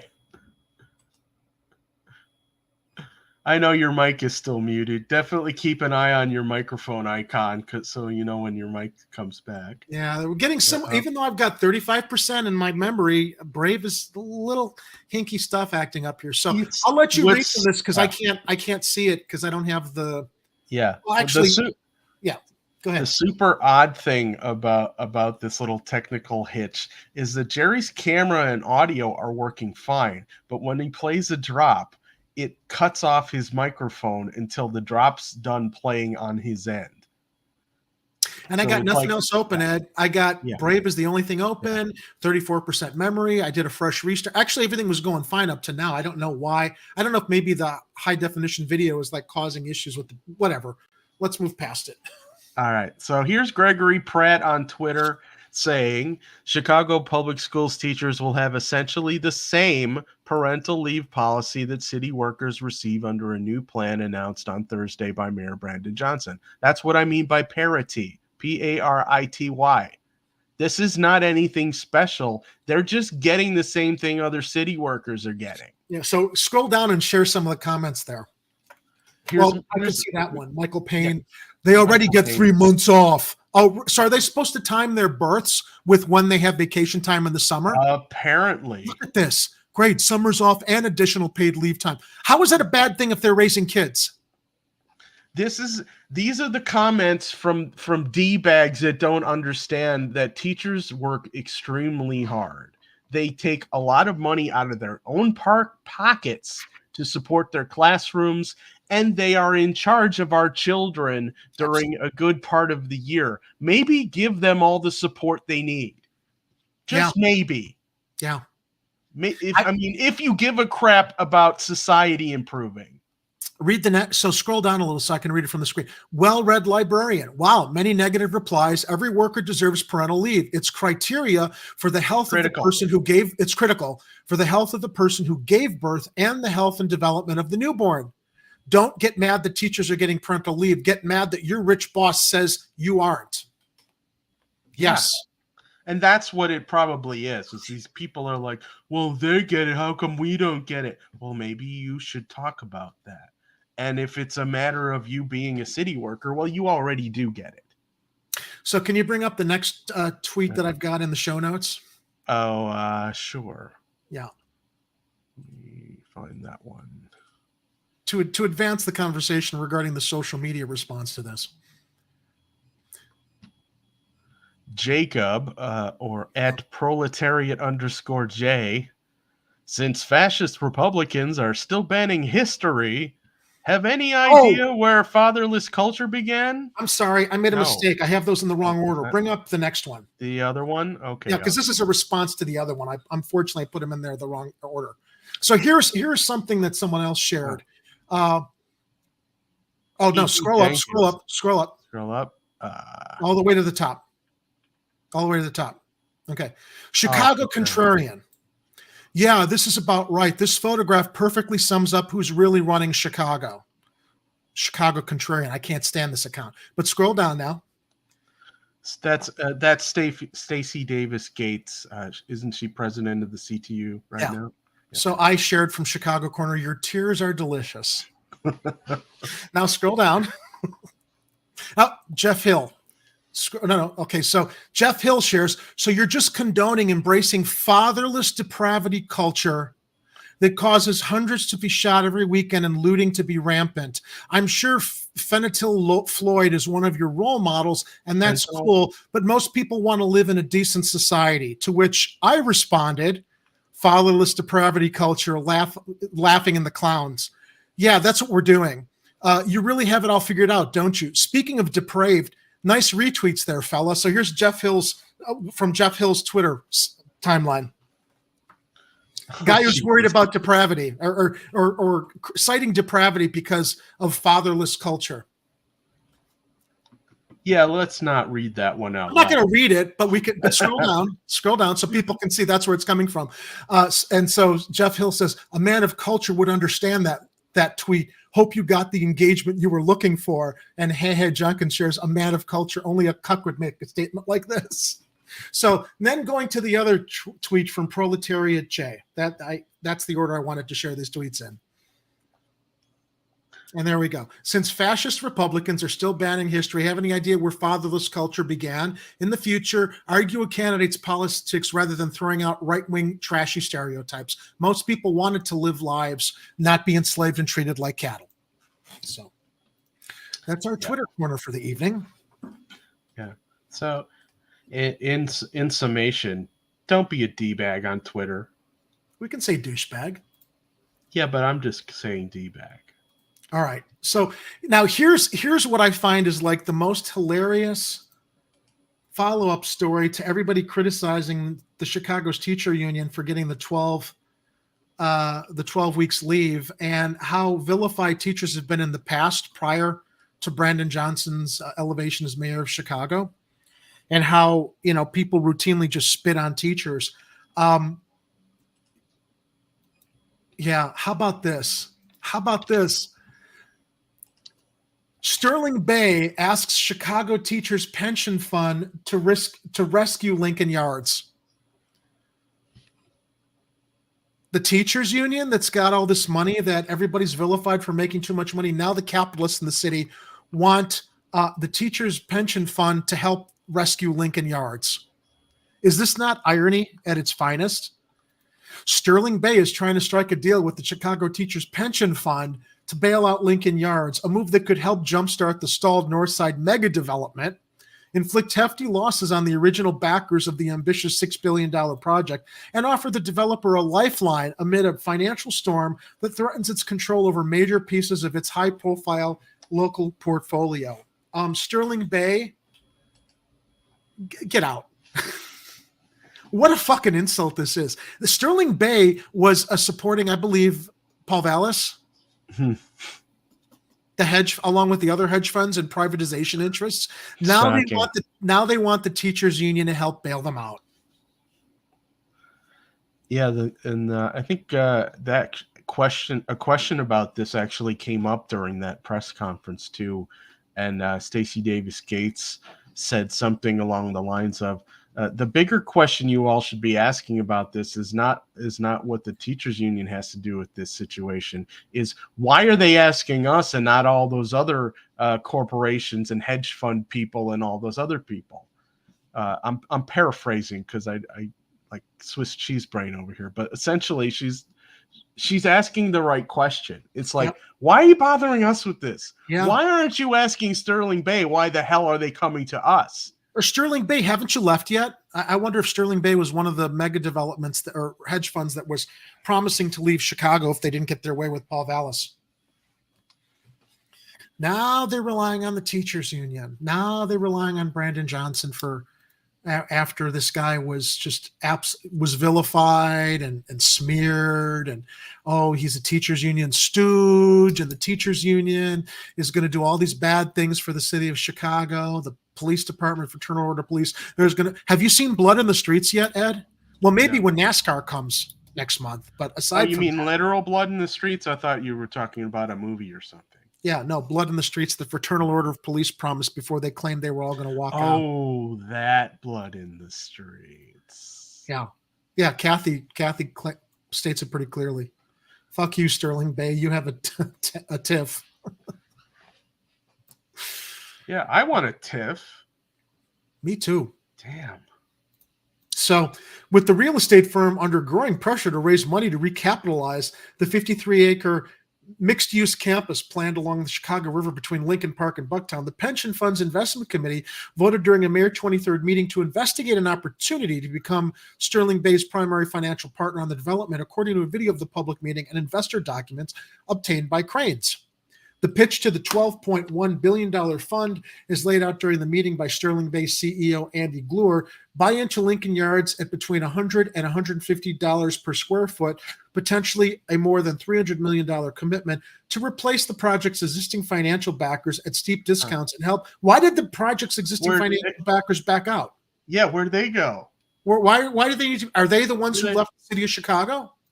They were all invested in Vallis, and then when he didn't win, they decided to back out. How is that the teacher's problem? Yeah. So hilarious, man.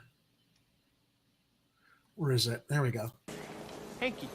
Well, what does that mean, bitch? Hinky. I don't know, strange. Weird. Well, why don't you say strange or weird? I mean, hinky, that has no meaning. We say hinky. I don't want you guys using words when I mean got no meaning.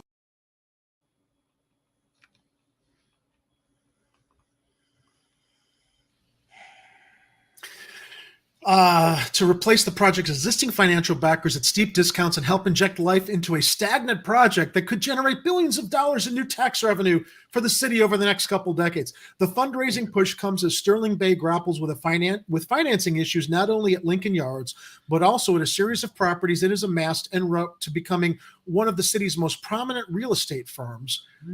Slides that Cranes obtained from part of an April 26 presentation Sterling Bay made to investors reveal its lender could force a sale of the Groupon headquarters building along the Chicago River, and a loan challenge lies ahead for the 2-tower Prudential Plaza complex overlooking Millennium Park. You know, Jerry, this little debacle that Sterling Bay is having is giving me a thought here. Yeah. What kind of powers do you think the city of Chicago has in doing eminent domain capture of these properties? And obviously, we'd have to replace whoever's running the CHA because they're a shit show. But they're under investigation also. Apparently, they violated civil rights law with doing the deals to give CHA land to the Chicago Fire. And what was the other entity we reported on a couple weeks back? Basically, CHA is open for sale to all these private interests. So, but I'm thinking, if the city owned or took back or took possession of some of these properties, they could solve some problems. Yeah.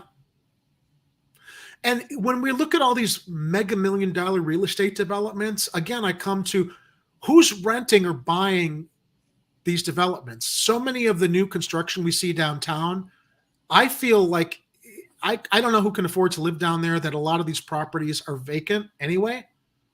And as we worry about where to put our homeless population while all of this mega development construction happens, and we're wondering, well, why is it we don't have any place to put migrants? Why is it we don't have any place to put homeless people? We've got a lot of places to put them. It's just not a priority. This is the priority across the board. The documents also reveal the developer's effort to consolidate ownership of the sprawling Lincoln Yards site by finding a new primary capital partner and working out a resolution with a lender that holds a $126 million mortgage, which is set to mature on June 20th, tied to a large portion of the site, according to the presentation. Anyway, I wasn't going to go on, but let me quote one more paragraph here. Sterling Bay's pitch to the Chicago Teachers Pension Fund, the one that nobody wants to see the city honor, also tees up the possibility of an unlikely bedfellow on the project. The Chicago Teachers Pension Fund invests on behalf of and is highly influenced by the Chicago's Teachers Union, whose members have been among the most vocal opponents of the Lincoln Yards, and a city-approved deal to reimburse Sterling Bay for up to $1.3 billion in new infrastructure tied to the project using tax increment financing money. Quote, "It's unbelievable generational opportunity to invest in the city," Glure told members of the Chicago Teachers Pension Fund Investment Committee during the May 23rd meeting, where he called Lincoln Yards the most important deal we've ever done with Sterling Bay. Glure presented alongside a locally based executive for Toronto-based Manulife Investment Management, revealed during the meeting to be a new development partner with Sterling Bay on Lincoln Yards. Okay. CTPF Chief Investment Officer Fernando Vinzon said in a statement to Cranes that the discussion around Lincoln Yards are only conceptual at this point, and that the investment committee would still need to recommend the Lincoln Yards deal to its board of trustees, which would ultimately have to sign off on any funding commitment, a process that could take months. This whole pitch sounds like a Trump deal. Yeah. Like, I'm looking at that last paragraph and I'm going, Trump would totally talk like this in a deal. It's an unbelievable generational opportunity. Invest in the city. Most important deal we've ever done with Sterling Bay. Oh, I think I remember now the word I was thinking about for Trump, craven. Craven. Yeah. It's a craven personality. Anyway, that I just thought it was pretty funny that Sterling Bay is now looking to the teachers for a bailout. Yeah. Teachers union for bailout to fund their private development. All right. So this story is just like unbelievable. Oh, I don't have that link. Hold on. Yeah, I'm opening it up on this end too. I need to get on archive though. This is very disturbing. Very, very disturbing. First of all, to see this reported that it even happened, was accepted, and that this guy had to like go public because the office he works for didn't consider this as like completely unacceptable, and waiting for it to open up here. All right, so this comes from the Chicago Tribune. Nell Salzman. 3 severed heads from donor bodies left at employee's desk after complaints raised about alleged misconduct. What the fuck is happening in Chicago?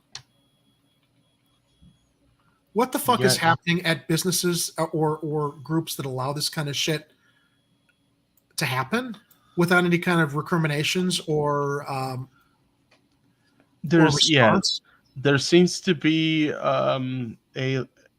I don't know. It's like a breakdown of responsibility in certain areas.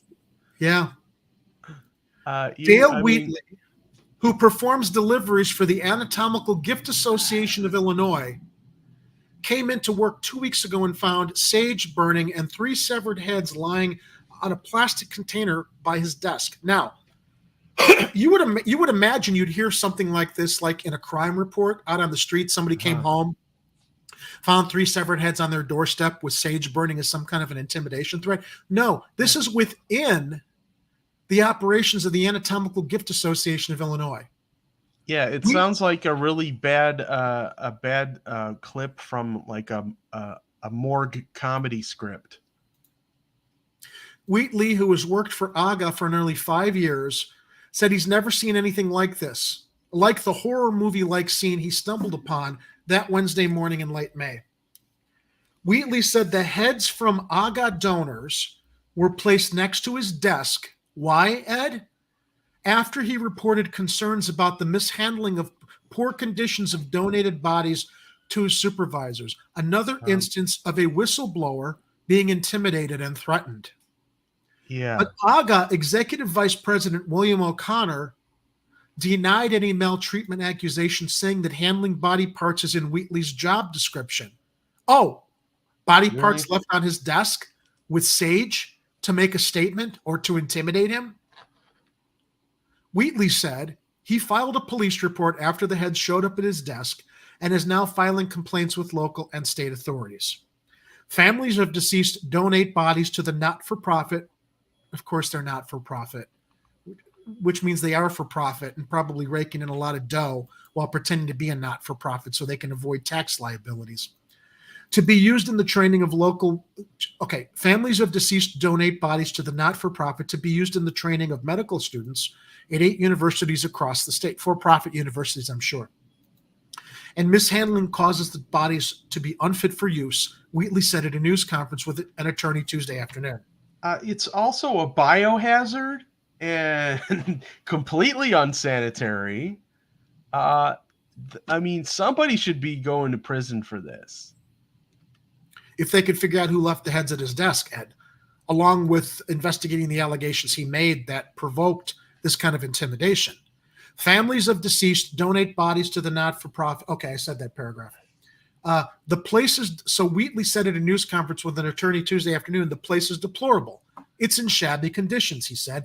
If you're in there for more than 5 minutes, if you start walking around, you start to stick to the floor. Jesus. AGA writes on its website that it aims to, quote, help donors and their families make their donations with the confidence that the AGA will observe the highest standards of responsiveness, respect, privacy, and security. Is that why they left the heads of 3 families members on this guy's desk? O'Connor said it is Wheatley's responsibility to. So remember now, O'Connor is the vice president of this not-for-profit. Okay. O'Connor said it is Wheatley's responsibility to handle the bodies. The organization, formerly known as the Demonstrator Society, has been in operation for over a century. Wheatley manages the, quote, rack room, or the room where bodies are held at AGA. He drives around to medical institutions loading and unloading body parts from the tiered racking system in the AGA van. A QR system is used to identify body parts which are embalmed, distributed for study purposes, and then cremated and returned to families. Northwestern University Feinberg School of Medicine Anatomy Lab Casey Tilden sent an email the day before the heads appeared in Wheatley's office complaining about the conditions of the donors they received.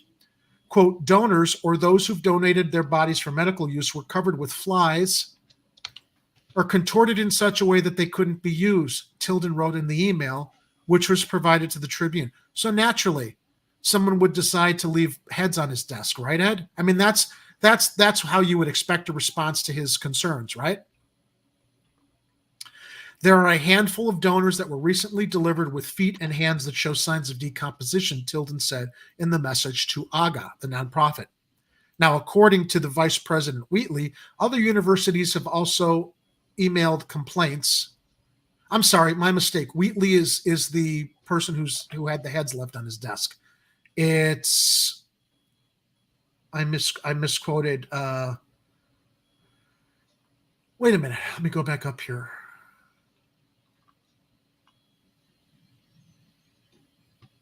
Sorry, I'm trying to find.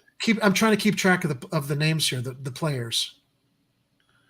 Yeah, I'm looking for information on Executive Vice President William O'Connor. O'Connor's the name. Yeah, my mistake. Yeah. I got Wheatley mistaken with O'Connor. Apologize for that. Let me go back down to the article.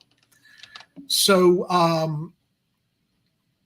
there are a handful of Wheatley felt the heads. Okay, according to Wheatley, other universities have also emailed complaints. Okay, so Wheatley, who works at AGA, who had the heads left on his desk, is referencing the fact that other universities have also emailed complaints, and clearly they have not been paid attention to.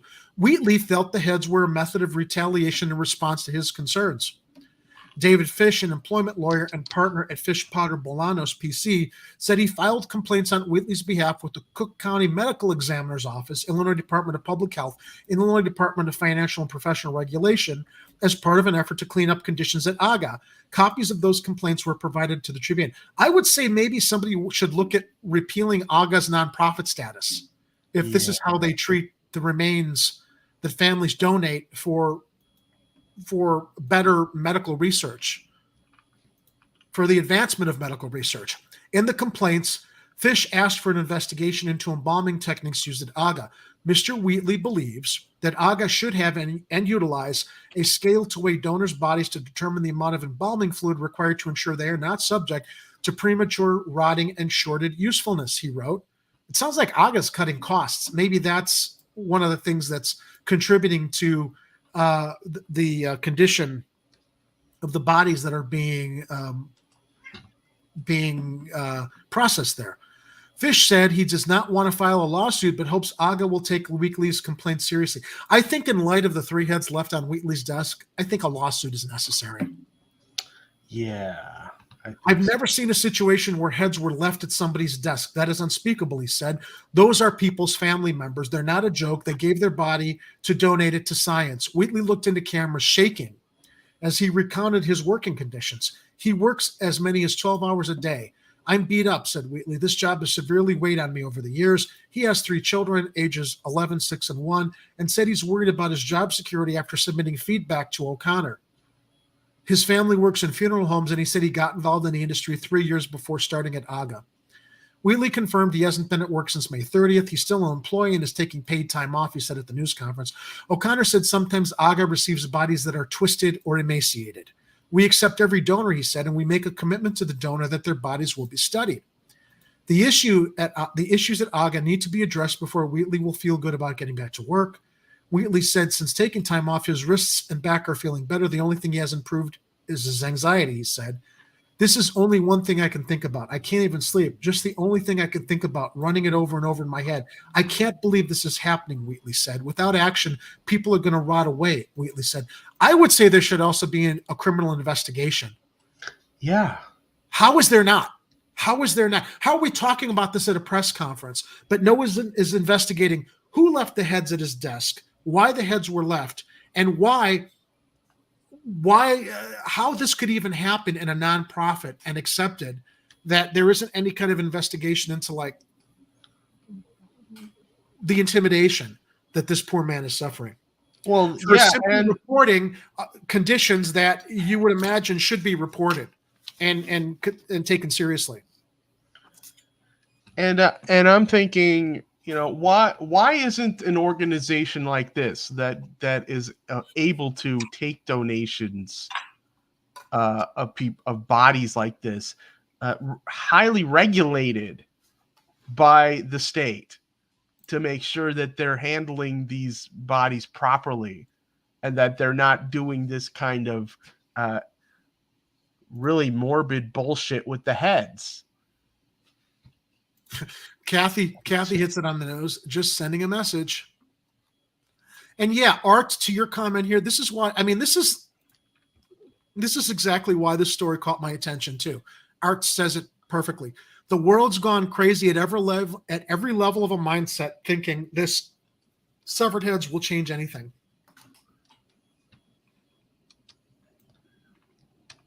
Yeah. The world has gone crazy, Art, which leads into our next story, which is as gruesome. Well, is even more gruesome. Oh, and you know what? yes, I really considered whether, I don't want to go into a whole lot of detail over this. Yeah, but it was in the news cycle this week, and you know, I don't know what it is with Chicago and machetes. Yeah, I was saying the same thing, Jerry. I'm like, dude, this is like, how many like 3 or 4 stories we've gotten in the last year of people with machetes, whether it was the main part of the story or just kind of a side part of the story. This guy. Yeah, and let's scroll up in memoriam of the poor woman who was his victim. All right, so this comes from Block Club Chicago, Mina Bloom. Boyfriend was charged in the murder of Logan Square woman found with machetes, cleaning supplies, prosecutors say. Genesis Silva, 34, is accused of concealing the murder of his girlfriend, Brittany Battaglia, whose body was found stuffed in a duffel bag in Silva's apartment. You know, I'm not sure which is, well, no, they're both worse, okay? But she's stuffed in a duffel bag in his apartment. 3 heads are left on the desk of this guy at AGA to intimidate him. Yeah, Art, the world's gone fucking crazy. The boyfriend of a slain Logan Square woman is facing charges after detectives searched his apartment, found the woman's body stuffed in a duffel bag. Genesis Silva is charged with 1 felony count of concealing the murder of 33-year-old Brittany Battaglia, his girlfriend of more than a year. Silva also faces a felony count for unlawful use of a weapon by a felon and a misdemeanor for obstructing an officer. I don't know how you fit a whole body in a duffel bag. In a hockey bag, you can. Oh, you could? Okay. I own a hockey bag. I'm not saying I tried to do that. I just know how large those bags are. And I guess how you could contort and twist a body to fit in one. Battaglia is nearly. Hockey bag is pretty big. It's is it? 5. It's pretty, okay. It's like arm's length. If you put your arms out, that's about the width of a hockey bag. Okay. Battaglia's near decapitated body was found in. Why is this? Hang on a second. The advertising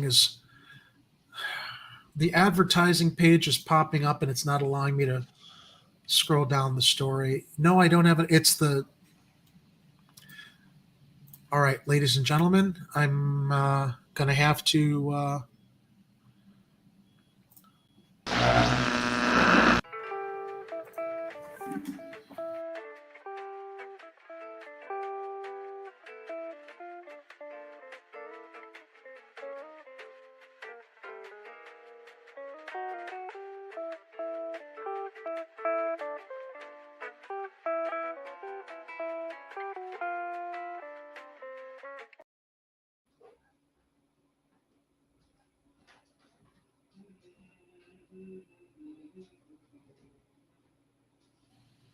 All right.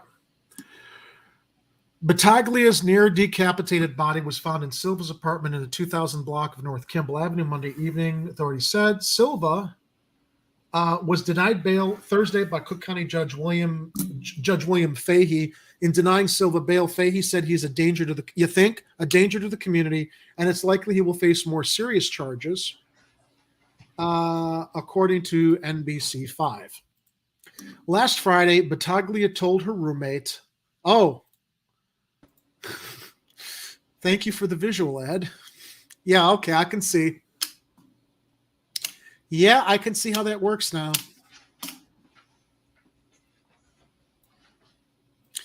All right, I got enough of a visual there. It's creeping me out. Drop the bag, Heller.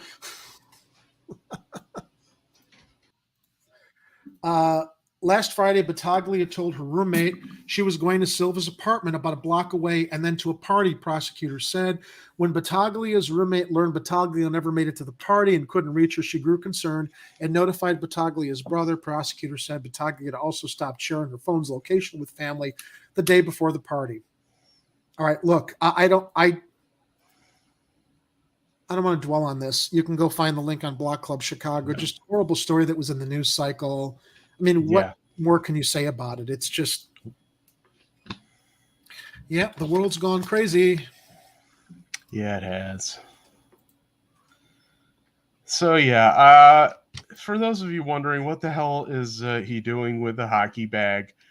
That's how I used to truck my clothes back and forth to college.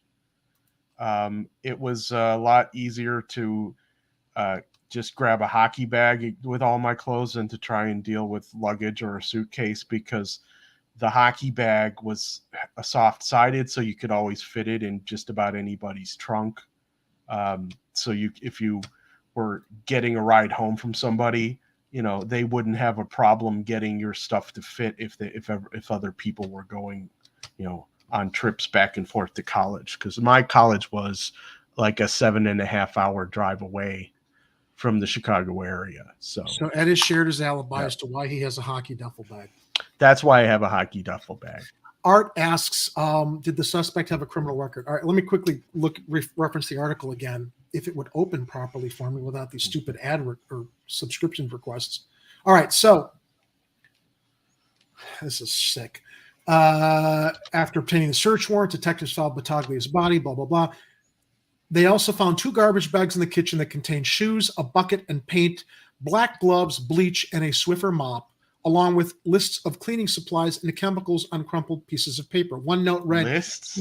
Can you ask average time until smell, etc., prosecutors said. Oh, detectives later found 2 machetes, one in Silva's backpack and another in his car. Battaglia died from multiple stab wounds, etc., etc. Sylvia pled guilty in 2009 to aggravated criminal sexual assault, prosecutors said, in arguing for him to be denied bail. It's over 10 years ago, aggravated criminal sexual assault. In that case, Silva allegedly attacked his ex-wife, Diana Okoa, after getting into an argument with her. Court record said Silva choked Okoa, repeatedly said, "Why don't you just die?" And then raped her with a switchblade. Okay, yeah, I think we're done with this story. Yeah, well, an answer to your question, Art. Yeah, we're done with this story. Animal is being held without bail. Although Okoa, now here's one other thing to mention here.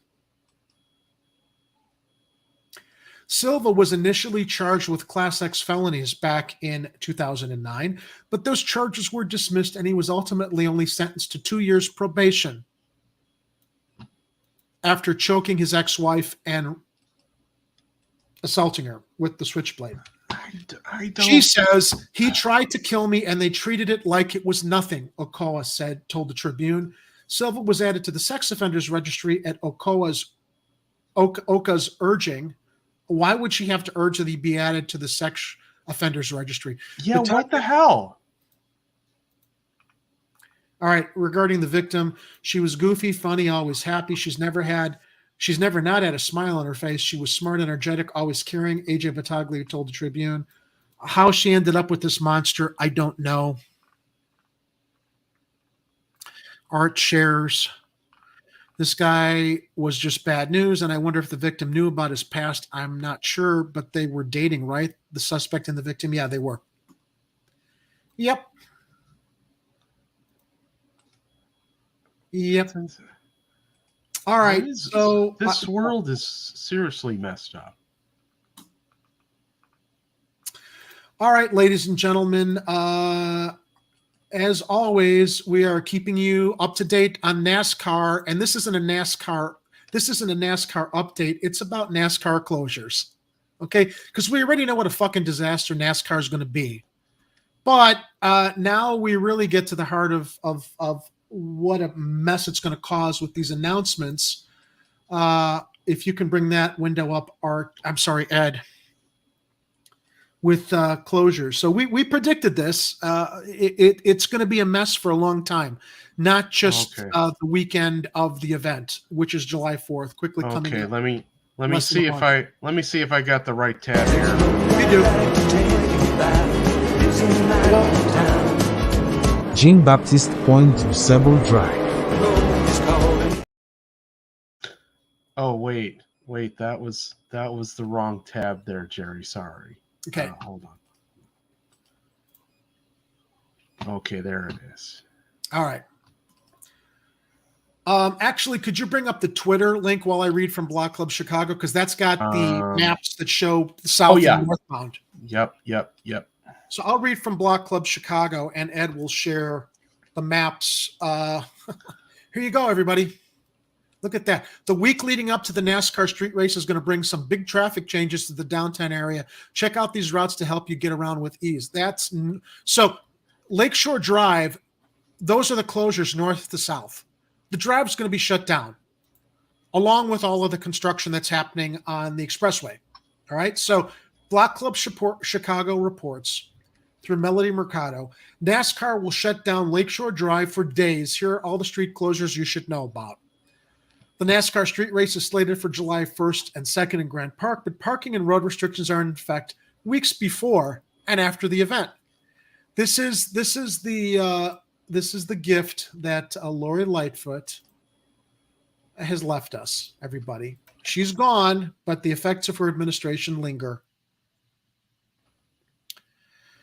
Parking restrictions already began last week along Columbus Drive between Jackson and Balboa Drives, with the summer starting and the warm weather. This weekend, parts of Ida B. Wells Drive will close for organizers to begin setup. More roads will close leading up to the race, with the most significant restrictions coming June 25th. City officials have said roads will gradually reopen in the 2 weeks following the event. So literally from now to the middle of July, don't count on taking Lakeshore Drive or enjoying stuff along Museum Campus. The biggest disruption will be June 28th, when southbound Lakeshore Drive will close between Randolph Street and McFetridge Road south of Roosevelt Road. The lanes won't reopen until July 4th, Cranes reported. Here's a full list of road closures and restrictions occurring through July 1st. June 2nd at 6 a.m. That was a week earlier this week.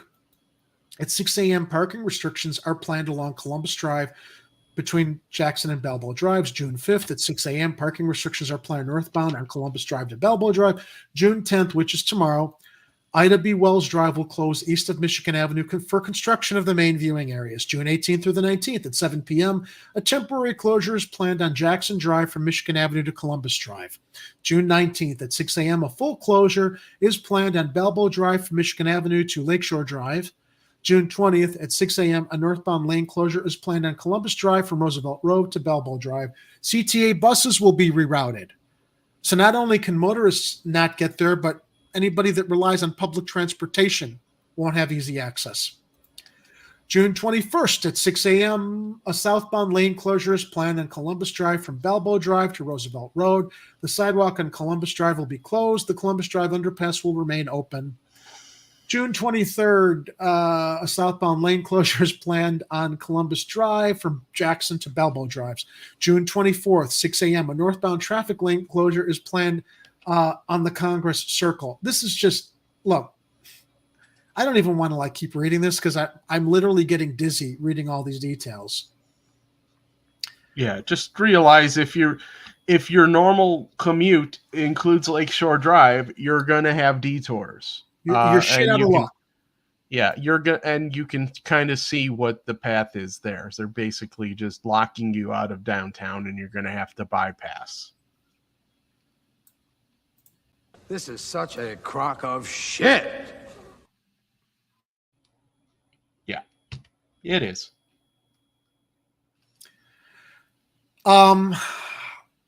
There was another article I shared with you, Ed, in Slack that said, don't worry, people who live in this area, you won't be shut out from getting to your homes or your apartments. And I said, yeah, yet. Yeah. How many people are going to have trouble just getting to where they live around museum campus with all these closures?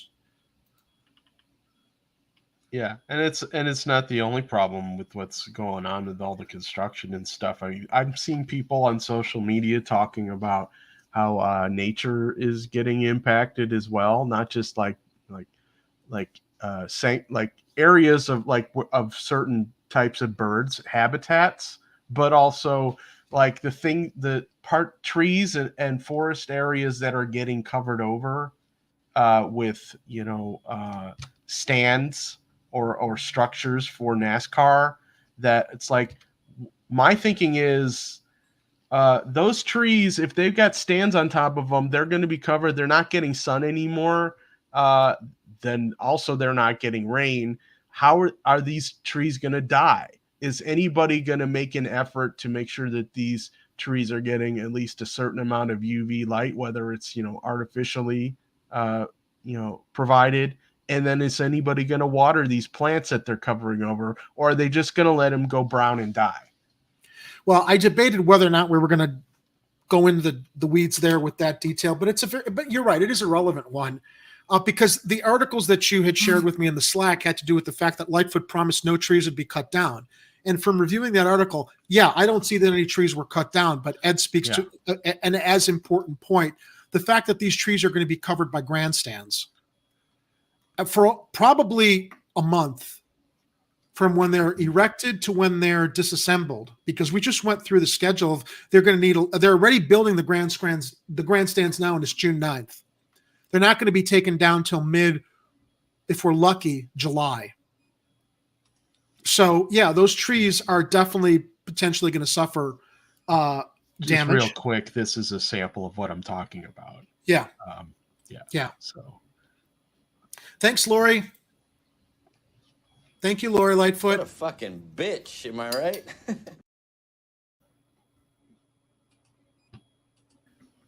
And who knows how much, look, I guarantee you, Ed, there was some quid pro quo with Lori Lightfoot in NASCAR. I don't know when we're going to find out about it, if we're ever going to find out about it. But this whole deal from the get-go, and how it was just rammed down everybody's throats without any kind of discussion with the alder person and the community there. Hinky. What does that mean? It's hinky. Oh, strange. Weird. Why don't you say strange or weird? Hinky, that has no meaning.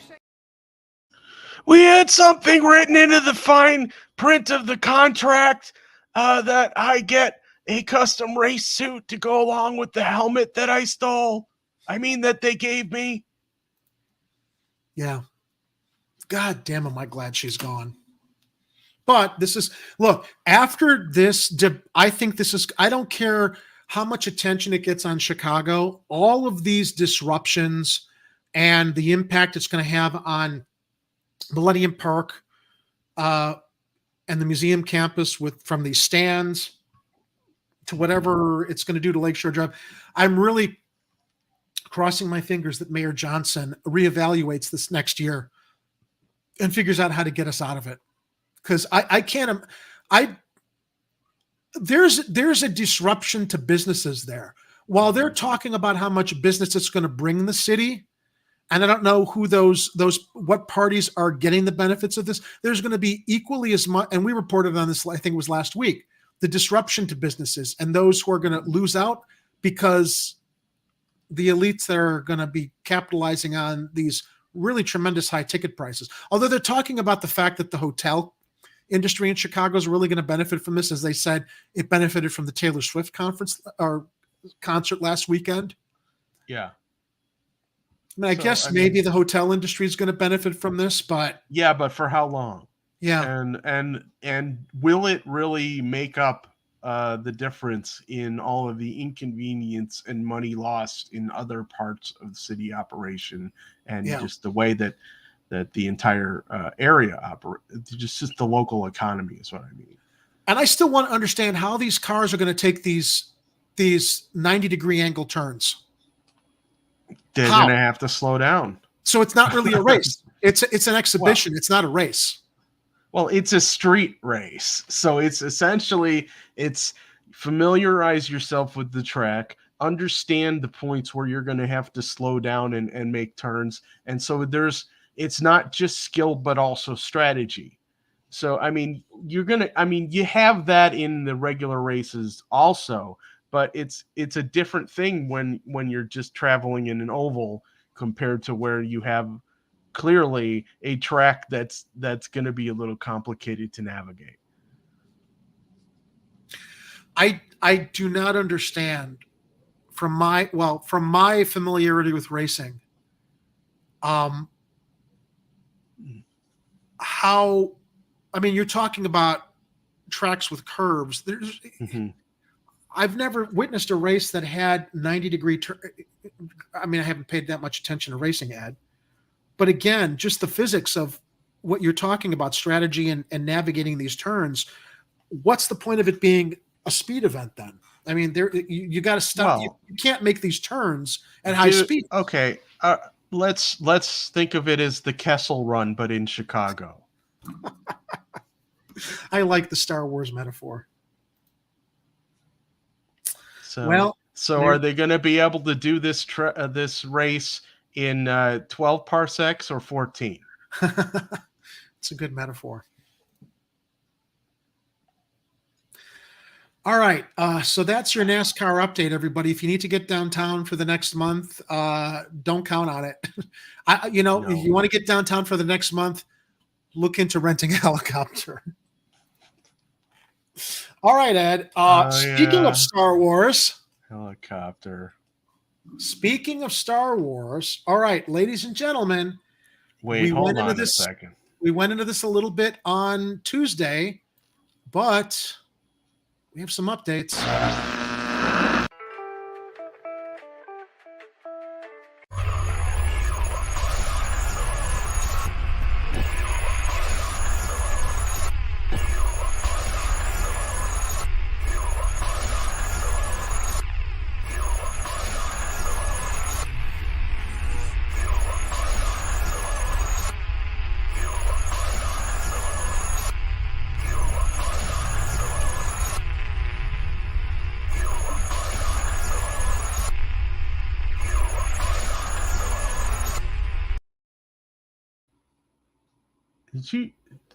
Okay, have we made the point?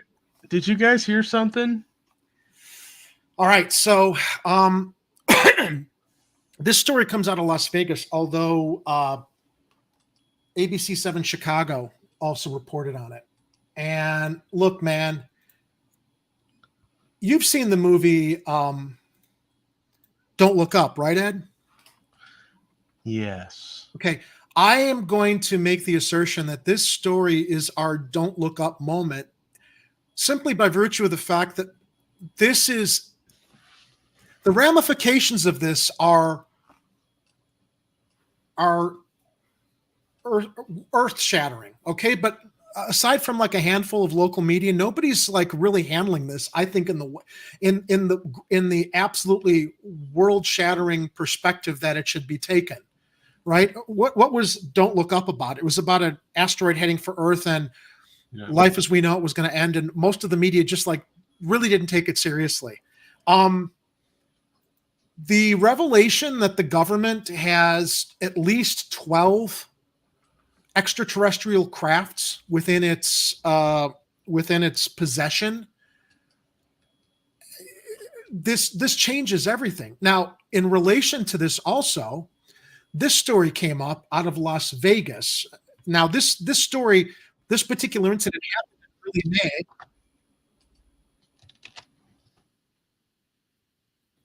But Ed, can you run the video so we can kind of come up to date with the second link? No, the one you've got inside up, the article. The video that you've got up right now. Okay, let me see if I can play that. Because already people on social media are claiming that this is a hoax. Is it? Is that an another advertisement? You gotta give me 30 seconds. All right. In the meantime. Calling all cars. Calling all cars. UFO landed on Michigan Avenue. All right. 10 seconds. Goddamn advertisements. I sure hope this is the right video, too. Well, maybe you want to I guess I can try playing it. A GPS route has led a Tustin man to a Canadian jail. According to the Royal Canadian Mounted Police, the man entered the wrong information. That's not it. That's not it. Yeah, let me load it from my. Let me see if I can load it from my browser because I have the video up, and I think it should. Otherwise, I've got the 8 News Now Las Vegas video. If you want me to play that, let me play the one from ABC7 because I've got it queued here. It should play. Should being the operative word here. Is it? It's not sharing my screen. Wait a minute. Here we go. All right, hang on a second.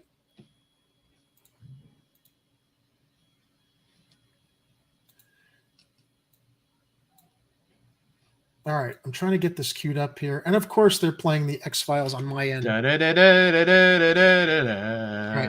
Tell me your audio. It's a scene straight out of the X-Files. A family in Las Vegas insisting something is out there after allegedly having a close encounter of the third kind. I swear to God, this is not a joke. One witness calling 911 after they say an object fell out of the sky and landed in their backyard. They're like 9 foot, 10 foot tall. They look like aliens to us. Big eyes. They have big eyes. The mysterious object that fell from the sky, even the officers apparently saw that. The green glow of the alleged UFO is seen on this newly released body camera footage. I have butterflies, bro. Everyone saw a shooting star. Then these people say there's aliens in their backyard. So when that 911 call came in, less than an hour later, police were ready to believe it. It was like a big creature. A big creature? Yeah, like around 10 feet tall. Because I'm not going to BS you guys. One of my partners said they saw something fall out of the sky too, so that's why I'm kind of curious. Did you see anything land in your backyard? But after a brief investigation of the yard, officers closed the case as... I'm going to pause it for a moment to address Art's comment. This is like a hysterical reaction to the whistleblower spaceship news. This incident, Art, preceded the whistleblower spaceship news. But they're reporting on it now because of the whistleblower spaceship news. This incident happened before that, just to clarify things, which is why I thought it was interesting. Yeah, so what I think is odd is didn't they have video of the actual aliens? Well, Ed, as the video goes on in articles that I read, it's interesting because the police, all of the social media coverage of this is showing like aerials of this family's backyard. But when police go into their yard with their body cams, they black out going into the backyard because of privacy reasons. Oh, unfounded. If those 9 foot beings come back, don't call us. All right, deal with it yourself. I ain't dealing with that. According to former intelligence officer David Grush, an alien crash landing isn't too far-fetched. Grush recently turned over documents to Congress claiming the U.S. government has a vast collection of vehicles that have non-human origin. Andrew Dimbert, ABC News, New York. Now, one other thing that I read elsewhere was that after this incident, the Men in Black showed up. They talked about government SUVs coming to this family's house and investigating that area. Let me see if the ABC News story here goes into more detail, though. Yeah, JR, you're probably right. If aliens came here, they definitely got lost. We see in the corner of our eye something fall down from the sky, and it was with lights, and it hit down like there was a big impact, and we felt like energy. And then we hear like a lot of footsteps near us, and then we have like a big equipment, and we see there's like an 8-foot person beside it, and there's another one's inside, and it has big eyes, and it's looking at us. The caller tells the 911 dispatcher. They're very large. They're like 8 foot, 9 foot, 10 foot. Okay. Ed, did you ever see the movie Signs? Yes. Yeah. This is what it reminded me of, this account. The startling footage we're about to show you was photographed by a 42-year-old, Romero Valadares. This video was taken yesterday afternoon at his son's 7th birthday in the city of Passo Fundo, Brazil. All initial opinions are this is genuine. What you're about to see may disturb you.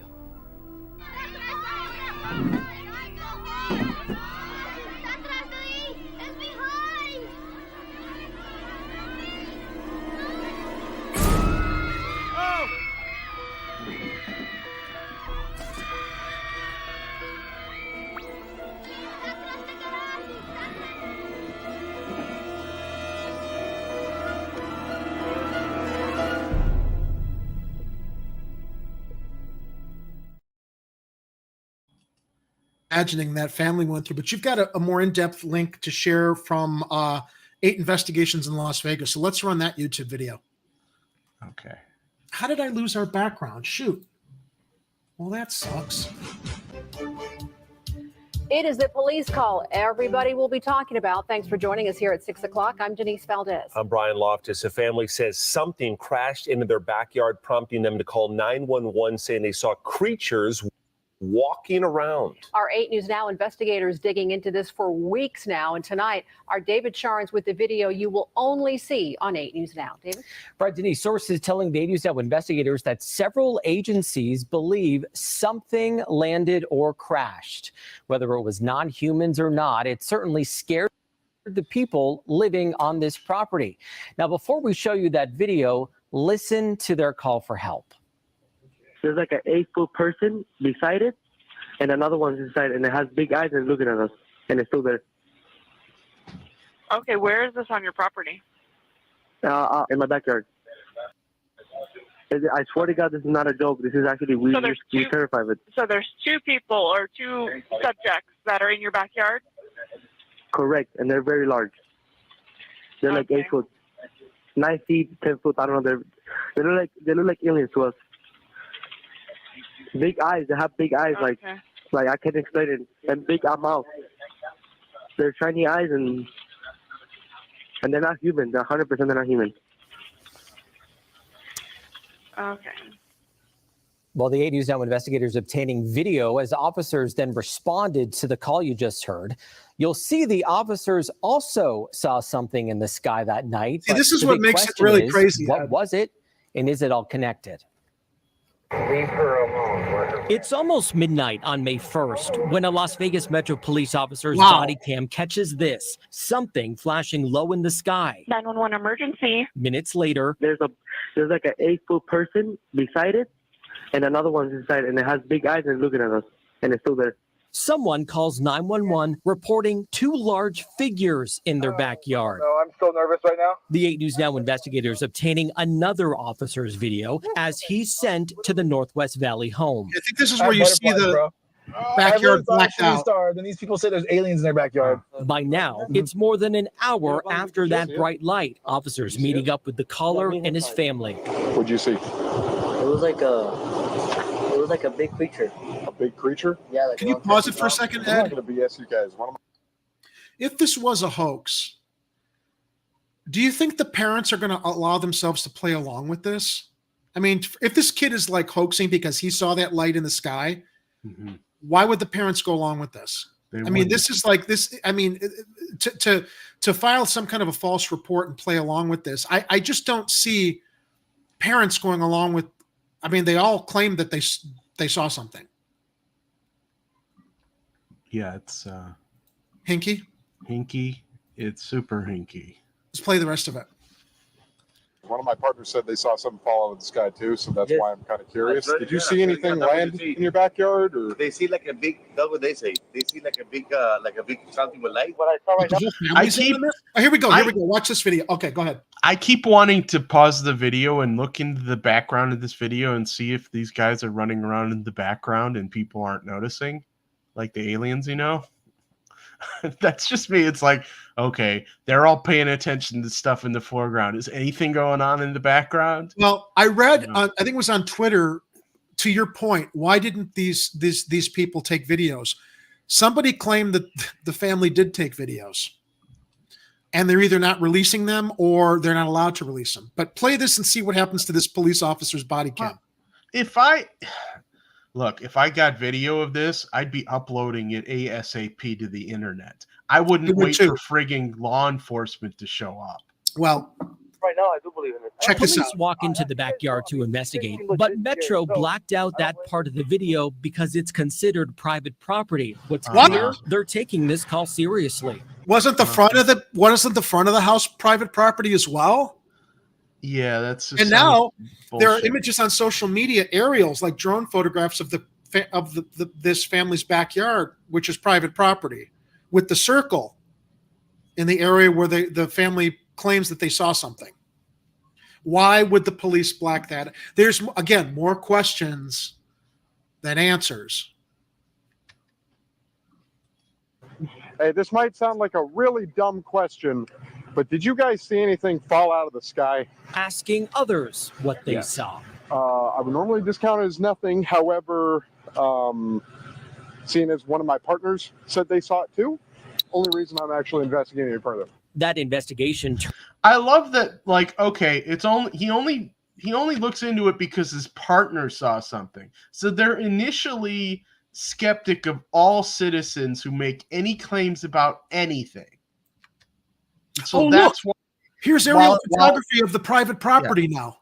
And that's why, while the news reports are saying under an hour, it took them an hour to get out there to investigate this. Yeah.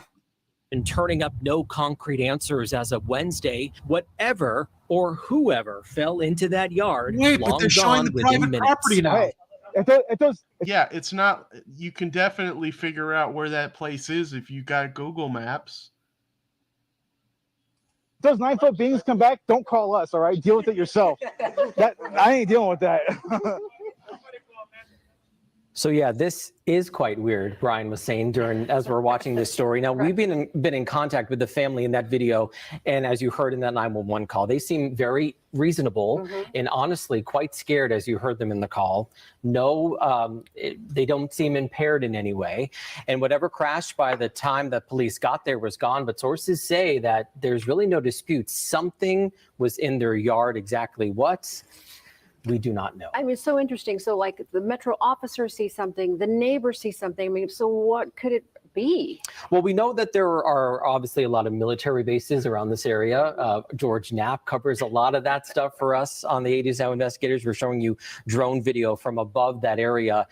And we know, of course, Creech not far away, Nellis Air Force Base not far. I checked in with them. They say they are not involved at all. And we are waiting to hear from the Pentagon as well. And you talked to these people. It seemed completely legitimate to you. And do you have any personal thoughts on maybe what it was? Right. So it seems from talking to our sources that something happened. There was obviously some flash in the sky. A lot of people saw it that night on the night of April 30th, early in the morning on May 1st.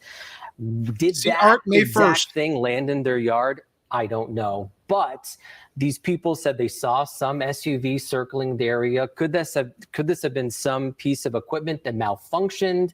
Maybe they saw something and then someone came. I can't believe we're talking about this. Right. Someone came. Why? And retrieved Why it can't from you the believe we're backyard talking in the about this? SUV? What is We so don't know. out of the realm of possibility that you can't believe you're talking? This is because it's been dismissed for so long as being tinfoil hat theories. And, you know, Dominic in the live chat shared, let me get the comments up here. Do you see his, my comment is taking a long time to load.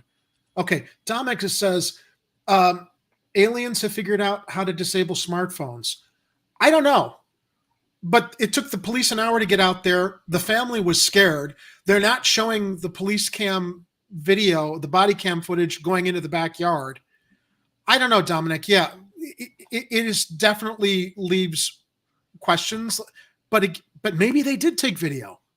And maybe that video is being suppressed before they could go put it online. There was a report that the family, they didn't speak English very well, so they may have been new to this country. I don't know. Okay, so to your point, Dominic, let's increase our military budget another $100 billion. Well, as I advance this story into the revelation that 12 alien craft are in U.S. custody, that may speak to your comment here. Art shares, it was an anonymous story.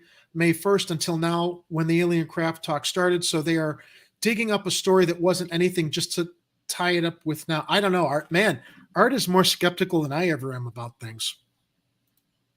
Let's finish out this video and then bring up the next one to speak to Dominic's comment. Yeah. So this all comes as a former high-level intelligence officer, an Air veteran, was on News Nation talking about how there is a program where the government collects some unidentified objects. So this might be that. We just don't know. We're going to work to find out, though. And Brian no Green. substances. Do you like how he's basically still under the narrative that they're not identified as extraterrestrial? He's still trying to shield the viewers of his channel and network from knowing that they are identified as extraterrestrial in origin. It's don't look up, Ed. Oh, pay no attention to the asteroid in the sky. We can see it. We got a whistleblower who's testified to the fact that we've got 12 craft in possession. The government, and why have they hidden that from our Congress and the public? We were speculating last show. It could have to do with the implications in regards to like how it would really, I believe, disrupt the control that a lot of world religions hold over people. If we have to acknowledge that perhaps all of the foundations of religious convictions have to do with, I don't know, when we're talking about angels dropping out of the sky, maybe they were extraterrestrials in ancient times that people were trying to place some kind of understanding around that they had no understanding. So they're angels. No, maybe they're extraterrestrials. And the foundation of religion is all bullshit. Now, there's also certainly, though, an economic angle to all of this. So let's bring up the next video from YouTube that comes to us from The Hill. The Hill? Okay. In our show notes, 12 alien craft in U.S. custody, Intel confirms. One source claims pilot found. And this the interview is with Michael Schellenberger. Let's run this. This is going to go for a little while, and I don't know how many we'll probably get copyrights struck for this. We can stop and start it, but I think that this 12 minutes is really, really relevant to Dominic's comment about let's increase our military budget another 100 billion. Dominic, maybe this is where all of our military budget is going towards, as Schellenberg goes into some detail in this interview. In recent reporting, author Michael Schellenberger writes that multiple sources have confirmed whistleblower David Grush's claim that the United States government possesses a number of non-human vehicles. These sources are, quote, either high-ranking intelligence officials, former intelligence officials, or individuals who could be verified as being involved in the United States government UAP efforts for 3 or more decades, according to his reporting. Schellenberger writes that the individuals said they had seen or been presented with, quote, credible and verifiable evidence that the U.S. government and U.S. military contractors possess at least 12 or more alien spacecraft, some of which they shared with AARO or the All-Domain Anomaly Resolution Office, quote, which AARO has refused to provide Congress. The office reportedly said it has not discovered any verifiable information, and, quote, because it does not have the authority to verify it and may not want to verify it. Joining us now to discuss is Twitter Files author and author of Apocalypse Never, Michael Schellenberger. Thank you for being with us, Michael. Good to be with you. So, confirmation, aliens are real. This is exciting. What do you make of the baker's dozen of alien spacecraft that we have? Well, I think it's worth just pointing out that this is very shocking. The whistleblower in question, David Grush, used a term ontological shock, which is a little bit of jargon, but what he means is that the idea that we are not alone in the abstract is something that everybody, I mean, not everybody, but many people, the large majority of people agree with, that we are almost certainly not alone in the universe. However, the idea that there may already be contact or have been contact for quite a while between the US military and non-human intelligence, non-human life forms is very shocking. And it's shocking for me personally. There's things I kept out of the story that I think were just too shocking and certainly harder to confirm. But I do think it's clear that the conversation about this has progressed from the idea that the Pentagon simply has some videos to a large and growing number of people with reason to know who say that in fact there are non-human spacecraft. Ed, can you That pause is very intriguing that there. To Dominic's point, when we talk about all of our runaway military spending, Schellenberger is going to get into the whole aspect of the reverse engineering of these 12 craft, which would certainly constitute where so much money is going that might be, misidentified as military spending when it's actual reverse engineering research on these spacecraft, these vehicles that may have been advancing this nation as well as other nations' technology, depending on how many other nations have retrieved any kind of fallen extraterrestrial spacecraft. It reminds me of Independence Day when they were talking about you don't really think that the government is spending $10,000 on a hammer, and that's essentially what we're talking about here. Yeah, we're talking about doctored, laundered budgets that claim they're going towards one thing when they're probably going towards something else. Do you remember the movie Deep Impact? Yeah. How there's runaway spending, and it was Tia Leone, I think, was the act. Yeah, played the reporter, was trying to figure out where all this money was going and about what this project was, where all the runaway spending, and it was because the government knew an asteroid was headed for Earth, and they had appropriated that money to spend on building underground habitats to protect people. Yeah. So maybe all this runaway military spending has been been allocated for the reverse engineering of these craft, and he'll get into it. Let's continue playing it, unless you have something you want to add. No, that was it. There's things that you left out of the story. I hope that you'll continue to investigate them. I'm wondering how exactly these sources determined that these crafts were non-human. Was it the material they were made out of, the method of construction? How exactly did they make that determination? Yeah, I mean, I think that there wasn't much doubt. There are programs, according to these folks, that exist to not just study these pause it for a technologies, second, but attempt to reverse engineer. JR brings up this 70 plus years and they haven't figured anything out by now. Actually, there've been a lot of people who've come forward that they've labeled as cranks and crazy people that have been basically trying to get attention on this. So when we say 70 years and they haven't figured anything out by now, there's been speculation for over 70 years, and finally it took the whistleblower for it to be taken seriously. It's my speculation that maybe Roswell or one of the earlier spacecraft crashes was an accident. But then when the U.S. government got their hands on the actual ships, that maybe they were able to figure out how to take the other ones down if they ever came back. So, well, Roswell isn't the first recorded incident with an extraterrestrial craft. I believe, from my reading, there was an unidentified craft that was retrieved in Italy under Mussolini's regime prior to the war. And there's now speculation that some of this stuff may have to do with our advancement or research and development of our nuclear our nuclear abilities as well as nuclear warfare. Yeah. So I mean, it could be something as simple as, government tracking these things and then realizing, okay, let's crash one, and they just nail it with an EMP.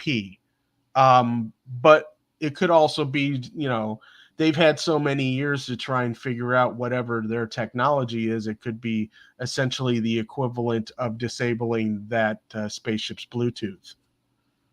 I wish Warren was able to join us tonight. Warren Dearman from Extra Bulla. By the way, Extra Bulla's secret show is returning tomorrow night, Saturday. Oh, is that tomorrow? Oh, that's tomorrow? Warren was going to join us tonight, but he wasn't feeling well. And Warren's program, Mundus Ultra, covers all kinds of paranormal stories and paranormal speculation and analysis.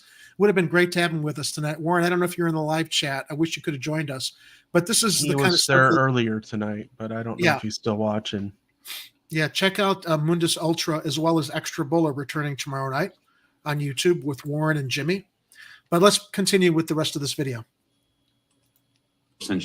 engineer them. There was some, I don't know, disagreement or different levels of knowledge about the success in that. Certainly the idea had been that there was efforts to try to operate these craft or reverse engineers to create them. There's one very interesting story, which is that a major aerospace company apparently tried to involve greater civilian scientists and engineers to reverse engineer the vehicles, because the stovepiping or compartmentalization that exists really prevents the kind of innovation and sharing of knowledge that's actually essential to being able to achieve scientific and engineering goals. And so there was a very briefly floated idea to involve a larger number of scientists and engineers that was apparently rejected by the Pentagon. So these are, look, extraordinary claims require extraordinary evidence. At the same time, extraordinary claims, you don't need extraordinary evidence to simply investigate them. And the claim here is that these craft are real physical objects. This is not a mass hallucination, that they exist in specific military bases and or in contractor facilities, and that members of Congress could go and actually find these facilities, or go and actually make sure they get their way in there and try to find these craft themselves. So obviously this is amazing that we have the craft at all, but I can't help but wonder, were there pilots of the craft? Do we know anything about that? Is there anything you can say to that effect? Jessica Burbank. It's a great name. Okay. Great screen name. I'm looking at her and I'm comic book. Jessica Burbank from it feels like, yeah, it feels like she's like from 30 years into the future, which is her outfit and her hair. Yeah. And then her name is Jessica Burbank, like that. I mean, this sounds to me, or maybe she's a planted alien. I don't know. She's an extraterrestrial shapeshifter, or she's from the future, and she thinks it's normal to call your last name Burbank. That's a great stage name. It is. Or porn name. So the question is, I wonder if she was. I'm not going to go there. Was she? Yeah, is she from California? Is she part of the Burbanks that founded Burbank?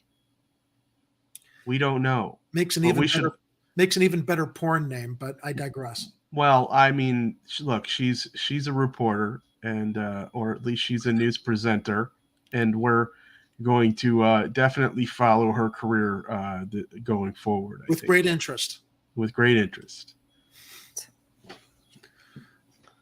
David Grush, the whistleblower, did say on News Nation that there were, in some cases, non-human pilots. What? I did have confirmation of that from one of my sources. I kept it out of the story, in part because it was one source, and also I felt like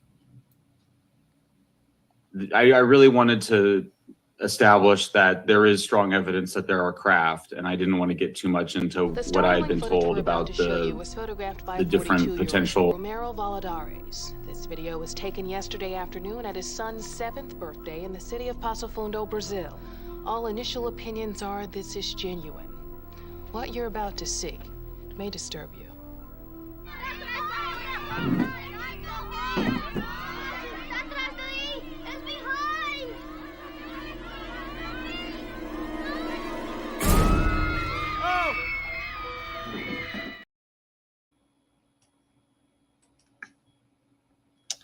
Yep. There are aliens. I'm telling you, man. Spacecraft. I'm telling you, man, if that family had taken video, and maybe they did and hasn't come out yet.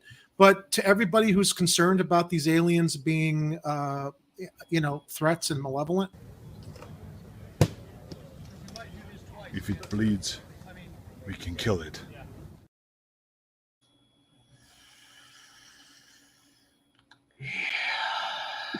All right, let's continue with the video. I had enough fun with my drop-ins. All right, speaking of... you found that drop-in. If I were the man I was 5 years ago, I'd take a flamethrower to this place! Yeah, that's the one that Jerry was looking for the other day. Yeah, I found it. I was up late on my Premiere Pro last night pulling new drop-ins. Yeah. Of there being beings. So a lot of ontological shock with just the craft. And I felt like, let's just give this a minute and let's spend a little bit more time doing this reporting. I would also say I'm not the only person that's interviewing these folks. There are other people in my article. I mentioned former Assistant Defense Secretary Christopher Mellon mentioned at least 4 witnesses. I think he said in his article in Politico over 4 people. I don't know if I'm sorry. I just got to stop this video for a second to just remark that this guy left the information about aliens, extraterrestrials being inside the craft that crashed because he couldn't handle it personally. It was his own personal biases that were just like, what? No, I can't be reporting this stuff because it'll make me sound crazy pants. And that's, look, the New York Times and the Washington Post wouldn't move forward with Grush's whistleblowing claims. Now, JR remarks, unless there are huge divisions of alien craft, why would aliens keep coming to this planet with which they would have to have some knowledge of human beings and or these crafts are drone junk? I'll speak to that. Joe Rogan covered this on his show. And I don't know if you're familiar with this theory, but we may be, I would actually speculate probably are the result of an evolutionary experiment by aliens that basically intervened with primates on this planet. And that's the missing link from primates to us. That's not that crazy a theory to speculate on. And perhaps, JR, to your comment, why are these divisions of alien craft coming back? They could be checking in on their experiment after doing some kind, literally a breeding experiment with life on this planet before humankind evolved, or that contributed to the evolution of humankind, us. I know that's crazy to consider, but why?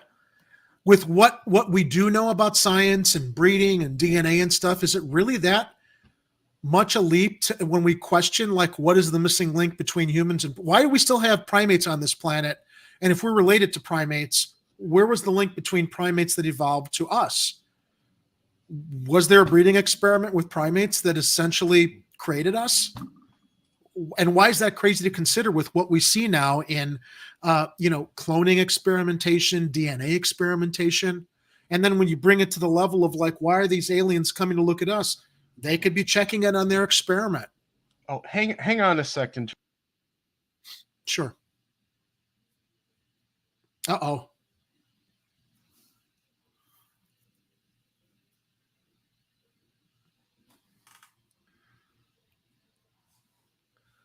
I think Ed just got abducted. Oh, hey Jerry. I love your show. My name is Chuck. Chuck the Alien. I can answer your question. Why do we keep coming to Earth? Have you had the food here? I knew. You're here for the pizza. God, you're here for the pizza. I mean, guys. We had that one guy that crash landed in Roswell.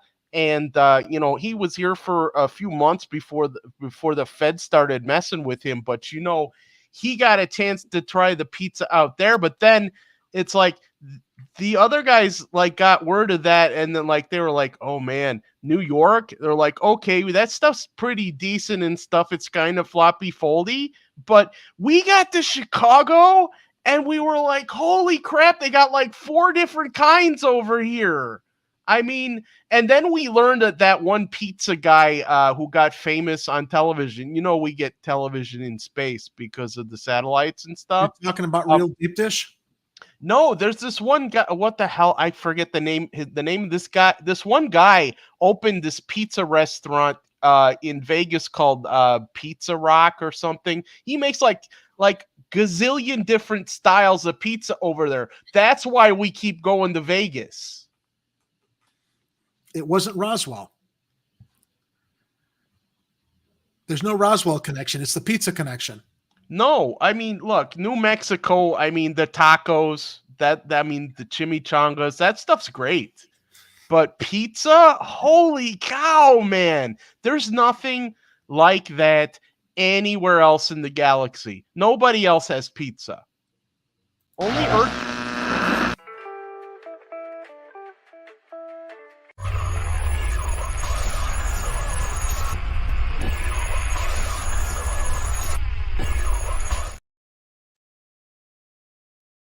Gotta go.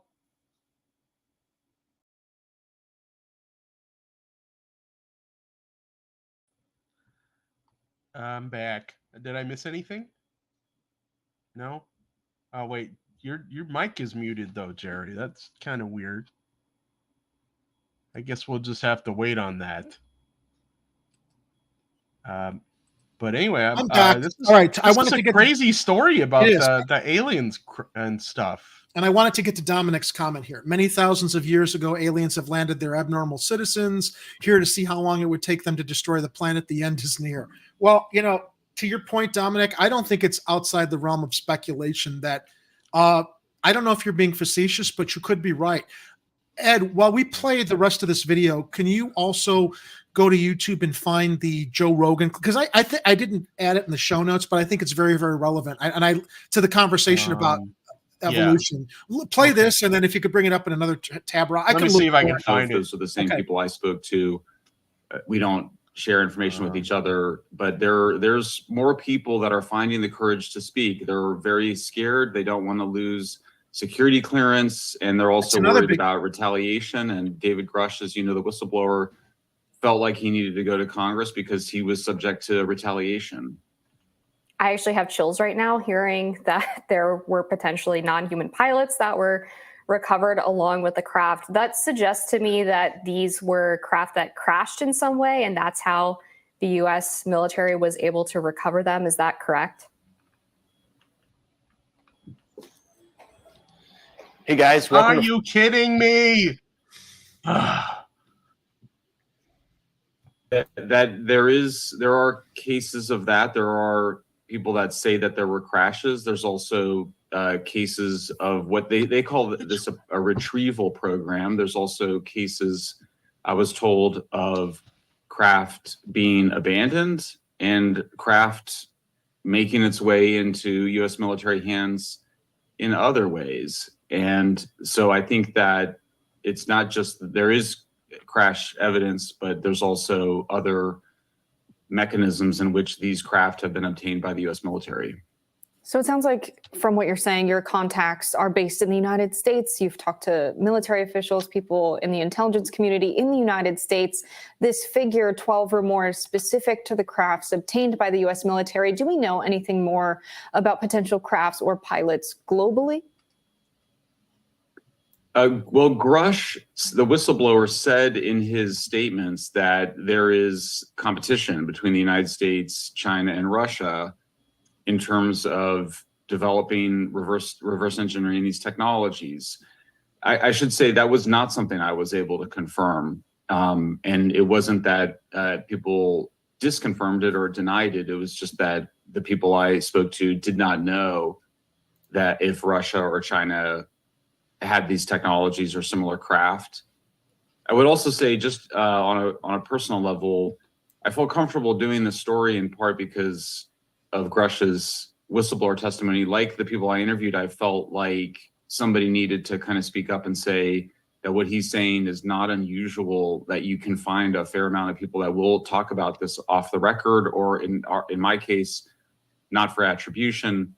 I will say I haven't written any commentary about the piece itself. I am planning on writing more about it, but I have actually been interviewing people for several years and only felt comfortable at this point. And in part, I felt obliged to share this research and to go back to folks. But I've been talking to folks for a long time, in part because you may know I have spent a long time working on nuclear energy. Nuclear energy is a dual use technology. And it was actually in that work that I started to come across a lot of evidence of UFOs, or what have been rebranded UAPs, but a significant amount of interaction of these UAPs and UFOs, including the most famous alleged crash in history occurred around nuclear weapons test sites and also nuclear weapon sites. Is there any connection, Michael, between this existence of the UFOs or the non-human entities and nuclear research? There's definitely something going on that I certainly don't entirely understand. There's, in fact, there's a major book I've interviewed. Also, because breaking it up might help prevent a copyright strike, I'm going to have to appeal. I was looking on YouTube for Joe Rogan stuff. Yeah. It's hard to find anything from him that's current there because he's censored on there. Let me look myself. I started looking on Twitter, but it's like everybody's got their own little clips. I've got it in my YouTube history because I watched it just the other day. In fact, I know exactly how I can find it. I sent the clip to my brother, and let me see if I can find my text to him real quickly. Come on, where is it? And I can tell you the title under which to look for. Looking into the whistleblower who says the government. Oh, I got it. Okay. That's the one. Okay. Let's finish up this one, though, too, before we bring in the Rogan angle. Okay. I've interviewed the author of it, called UFOs and Nukes, that describes many cases of anomalous UFO activity around nuclear weapons sites, but there's also been significant UFO sightings and reports around nuclear power plants. The nature of those interactions suggests that whatever is behind those craft is expressing some concern around these sites. I'm very reluctant to get too far into it, in part because I'm a big supporter of nuclear energy. I think it's the only way to really address climate change and other. What? Why is he talking about nuclear energy now? Because of the fact that they were talking about how these craft may have helped us develop nuclear power. See, maybe they figured out how to make reactors work better. Back when earlier craft were recovered. Yeah, and the whole reverse engineering aspect to older craft being recovered, like from Roswell forward. Or actually, no, prior to the war, prior to 1940. You know what, Kathy? I got to say something here. This stuff interests me, and I think that it's worth talking about. We talk about Chicago news and stuff and national news, but the fact, I'm sorry you're bored. I think that this is like really, really important to consider beyond our little small world here in Chicago or anywhere else. I would suggest maybe watch the last 30 minutes of the Chicago Blues Fest and come back and play us back at speed and a half until we get past the story. But we got maybe another 10, 15 minutes. Well, let's shift gears here into the Joe Rogan thing, because the evolutionary advancement thing is what I find really, really fascinating as well. Okay. Because we've done enough of the Hill. Well, that's why it's so weird when like this UFO disclosure thing comes out. You know, this guy, didn't it just come out today? Actually, go to 12:30 in this ad. Let's jump ahead to 12:30. Okay. That's where the point is made. And David Grush.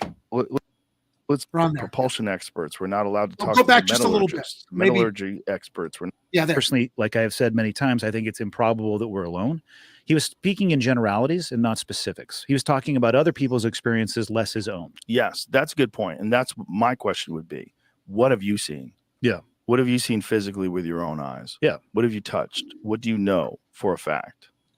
And again, I'm not saying he hasn't had those experiences, but I would ask those same questions as well. And it's just from my understanding of how the military will compartmentalize, as all organizations who actually want to keep information, or at least delay the release of information. Compartmentalization is not a novel concept. Well, that's what Bob Lazar said was the problem with the back engineering program.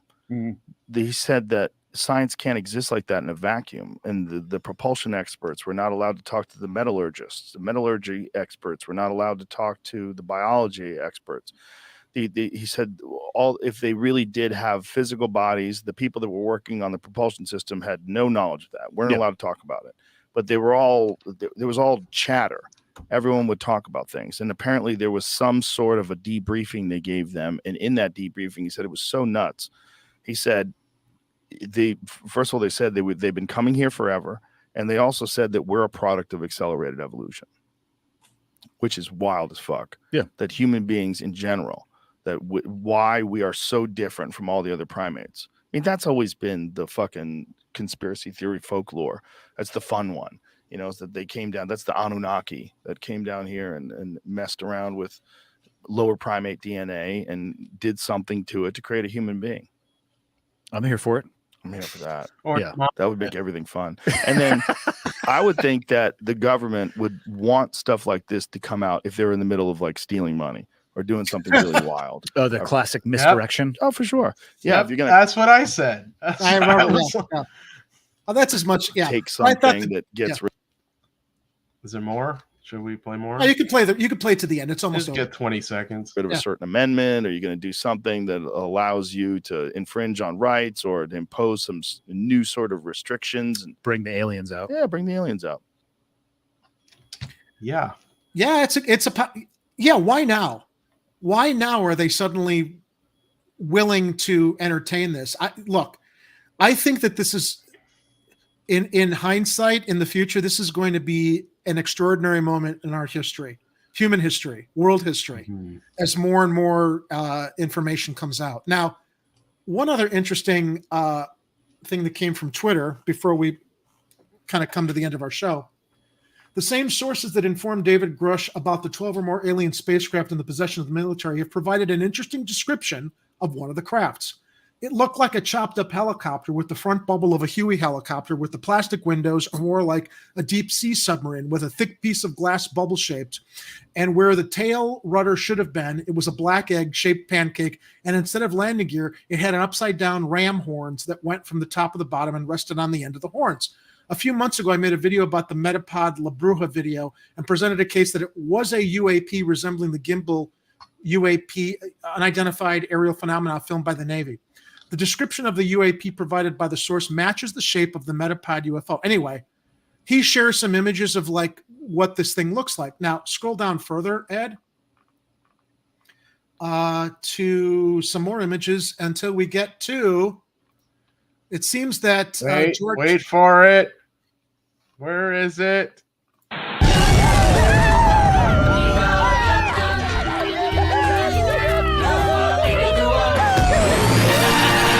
Back from the dead, assholes!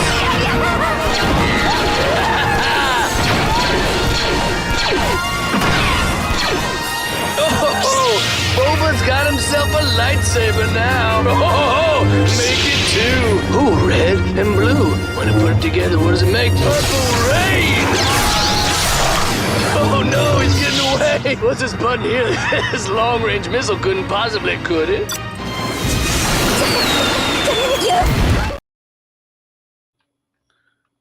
Oh, there it is. They keep like trying to guide us away from this thread. You got to keep clicking the thing that says show more replies. Well, it seems George, finally seems like the design team at Lucasfilm was onto something, because these UAPs or UFOs, whatever you want to call them, they look like Boba Fett's ship Slave One from the Star Wars movies. Yeah. Yeah. Let's bring up Ed's. Yeah, let me share yours, Ed, that shows the. Oh, I think it's the same image. Anyway, I just thought that was funny. We found this in the conversation on what these things look like. It's not your conventional spinning disc. It kind of does look like the Slave One. Yeah. Let me go back over to mine real quick just to show the comparison. So this is what these have been described as looking at, like a craft that doesn't hover like a disc, and then you got Boba Fett's ship. So I don't know, but that was my fun pop culture addition to the conversation. So anyway, all right, Kathy, we're done with UFOs and UAPs. You can come back now. All right. So as we come to the end of our show, on the local front, the good news that we're going to close our show with, as reported on Facebook, and hopefully Ed will be able to bring this link up. I'm trying to open it on my tab over here. Oh, okay. Hold on a second. Do I have it? Yes. Wait. Oh, moved it. Oh, here we go. Okay. All right. He's back. He's back. He's doing Willie good Wilson on Facebook 4 days ago says, "Hey there. We added another store to the giveaway this Saturday. We hope you will come out and join us. Groceries and gas this Saturday, June 10th. First come, first served until funds are exhausted." Now, so he's got, let me get my images here. I got my images. Where the hell they go? Here we go. Willie Wonka Wilson is back with his golden tickets. So he's going to be starting tomorrow, Saturday morning, or Saturday 12 noon, Shop and Save Market at 6312 North Nagel. One day only, you get $25 grocery coupon to be used on June 10th only. One coupon per person. Look, if you're in the area, you shop around there, get that money is what, what I always say. I'm glad to see look, we thought that he always does this just around election time, but no, he's doing it well after, and we're glad to see him doing what he can for the community. So my imaginary hat is off to him. Yeah. So, this earlier in the day, 8 a.m., Pete's Produce in two locations, 1411 West 87th Street and 1543 East 87th Street. He's doing the $25 grocery coupon there as well.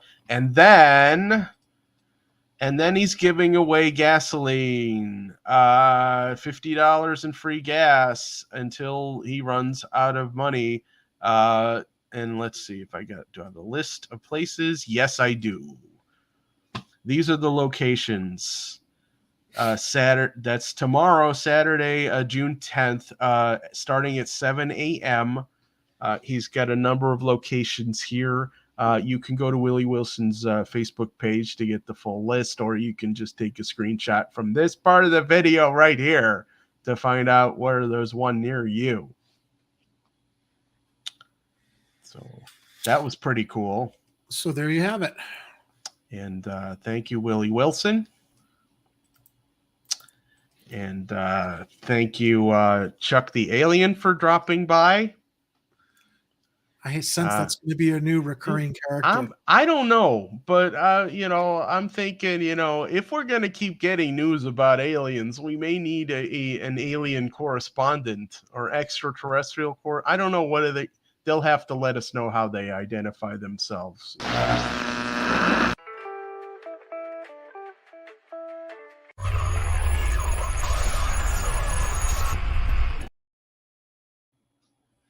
Yeah. So Jerry, I mean, any guess is as good as anyone's, but pizza. That's why they keep coming here.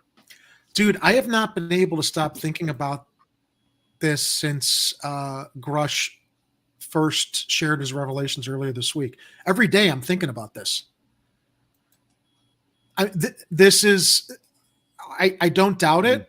I want more details to come out, but to the lack of urgency or public acknowledgement of how really earth-shattering this is, it blows me away. It's our don't look up moment. It's like it's going to change world history with what else is revealed, and nobody really seems to care. I haven't encountered anybody talking about it. I have a thought about that too. And part of it is that I think a lot of people in mainstream media are thinking if they dig too deep into these stories or accept too much of the stories as being fed to them that goes against the decades-long narratives of denial that they've been embracing, then they will have their credibility questioned. And so media outlets are trying to tread very lightly right now, I think, because like we saw in that one guy's channel, they wouldn't even admit that the craft was of extraterrestrial origin. So they're still in like, oh well, we can't flat out come and tell everybody that we're 100% on board with the aliens exist thing. We still have to have that thing where we ridicule other people with tinfoil hats right now. And so the other part of that before I let you get a word in, sorry, Jerry, was that I think they might be also letting some outlets take this story and run with it because they're hoping that independent media outlets will start to get discredited for covering alien stories. So they'll look and they'll go, oh, well, those crackpots, you can't trust them on their other stories because they covered aliens. I shared that Rising report because I thought it was very, very comprehensive and a lot of details that I could not remember myself or sit down and create an outline for to present to everybody. That's why I wanted to share. And I give Rising a lot of credit for being as comprehensive in their interview with Michael Schellenberger. But the channel that I'm now paying attention to more than any other channel, Ed, News Nation. News Nation, yeah. It broke the story and is fearless and willing to go where other mainstream news sources are not. I'm now looking to News Nation as a source of reporting regarding national stories that we can share here on our program for analysis and commentary, since we don't have a staff to do this kind of independent. Yeah, well, it definitely expands our options when we have some other news organization that's quite a bit larger than us that is willing to go into the reporting areas that typical mainstream outlets are not doing right now. Yeah. So there you have it, everybody. There's your Friday night edition of Chicago Corner. Ed, as always, thank you for helping me steer the ship. And we will be back again next Tuesday when Ed has the helm. And until then, everybody, Ed, thanks again for tonight. And to all of you in Chicago, please make sure to watch out for each other, be vigilant, stay safe, take care. And if you can avoid a close encounter of the third kind, that's going to be highly recommended as well. So until we return next Tuesday, remember, if it's happening on the streets, you'll hear about it here on Chicago Corner. Stay safe, Chicago. We will see you again soon, unless the aliens invade.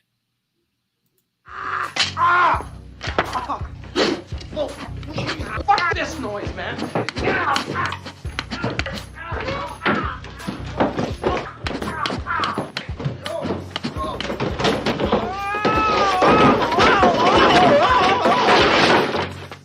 Get out.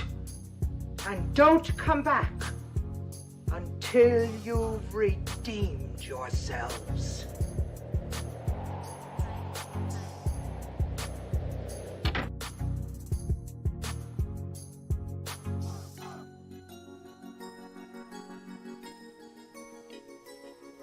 You're still here? It's over. Go home.